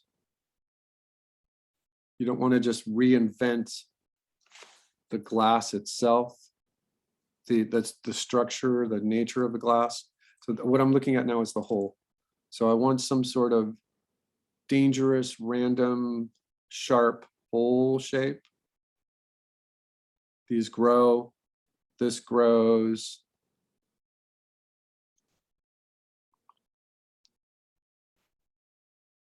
And that's my interior shape. Maybe 1 frame after it, where the glass just continues to have its little crackle grow out here. So these lines just grow a little bit more.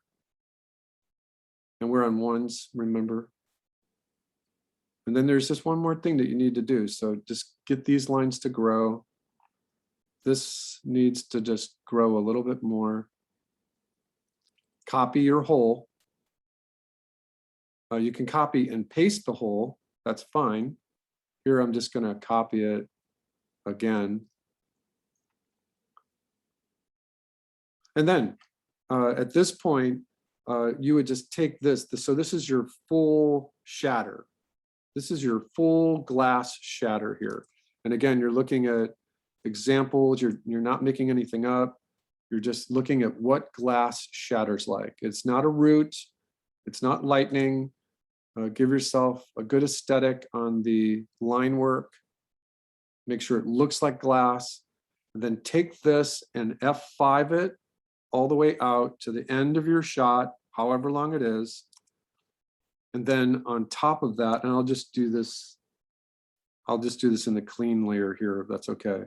sometime after the glass breaks, figure out 1 or 2 little shards of glass that fall. And it's just, this is going to fall on 2s. So just get it to fall. And remember, it's going to be in the background. So you don't have to go crazy with it, but just get that little triangle to fall on 2s until it hits the ground plane.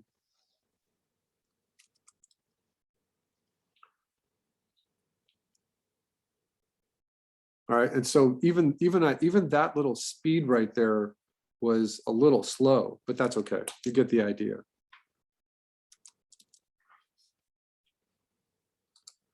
In the module for our class, you can see that I have a folder for, somebody put in a final right now. So I have fire, steam, water, and now I'll add glass.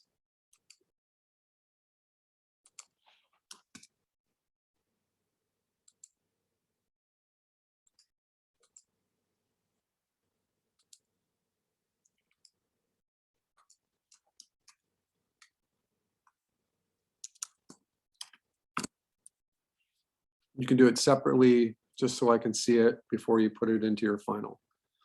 All right, what is this? What is this? Jordan, final volcano.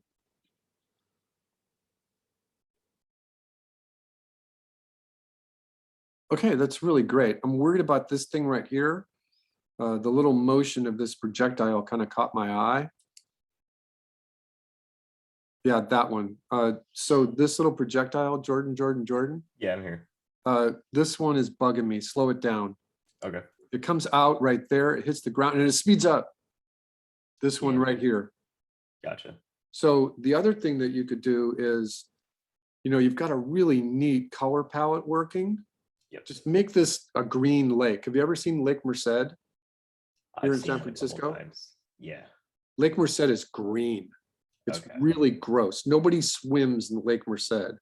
It's filled with lead from the gun range that was over there for many years. But I think that you should try some really gross green for this water. Okay. Yeah. I think Yeah, that see would that thing? That's moving incorrectly. work. Okay. Everything else looks really good. Give yourself a couple of different colors inside this fire. Yeah, I can do that. Yeah, I think you've got it working pretty good here. And just like I said with Isaiah, their lava here is done correctly, but now go and kill a couple of the little outside curves because it's looking too much like a sawtooth. Okay. Just a couple, and that's looking really good. All right. Thank you. And your clouds are moving fast, but that's okay. It's a fast moving storm, right? Yes. Yes. Okay, yeah, it looks really good. Cool. All right.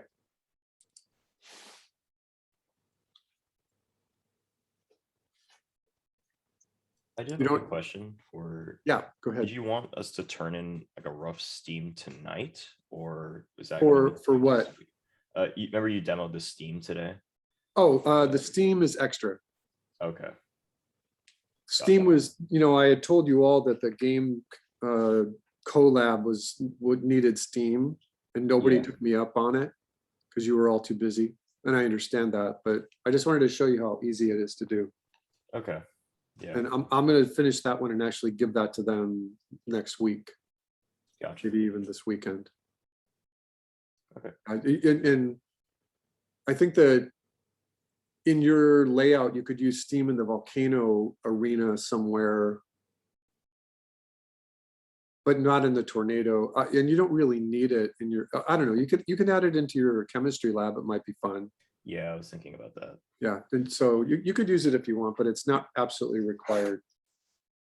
It's just fun. We've done, it mimics the idea of the motion that we use for our flag and for smoke and for fire and for lava. It has the same thing where you just have shapes that are moving quick, but the thing is that steam just moves really quickly. Yep.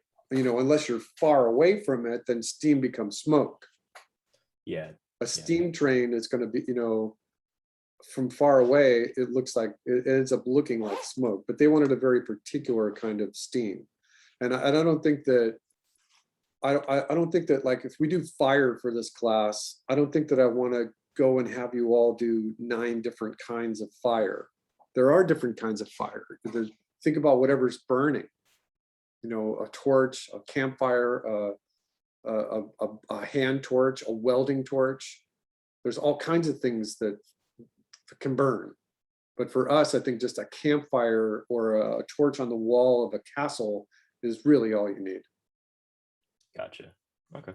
Okay, everyone okay? Tired. All right, so I'm gonna let you go just a little early. When I was in Zoom the other night, So like we need an op for next week or something. you should be finished with your volcano. You Okay. only, if you had to add the fire or the water splash, you should be finished with it. You should also be very close to finishing your tornado. It's not that difficult. You just have to add lots of clouds moving around. It's the same thing in the tornado. Make sure that you've got the debris working and get a couple of pieces of lightning in there. It's a good portfolio piece that for whatever 16 or 32 frames, it's a good cycling thing, especially for game animators. Animators here make it look spectacular. Get working on your final. So you're doing lots of little things all at the same time. According to my sheet, we do not, wait, let me make sure I get this right. I'm gonna screw this up one more time. We do meet next week. And then the week after that is Thanksgiving. And then we have 2 more weeks. So there's only 3 more times that we meet. And I don't think I have any more demos to do for you. It should just me be giving you time to work, time to bounce things off me. What do you think about this? And I'll just give you critiques and you can be working in the background. Right? So again, I recommend a chemistry lab for your final, or you could do something in the dungeon of a castle. But it's gonna end up looking more like a chemistry lab in the dungeon of a castle anyway, just because of the nature of the plasma beam and the breaking of the glass, you know, that thing. So that the ones that you've seen, I'll show you more examples next week too.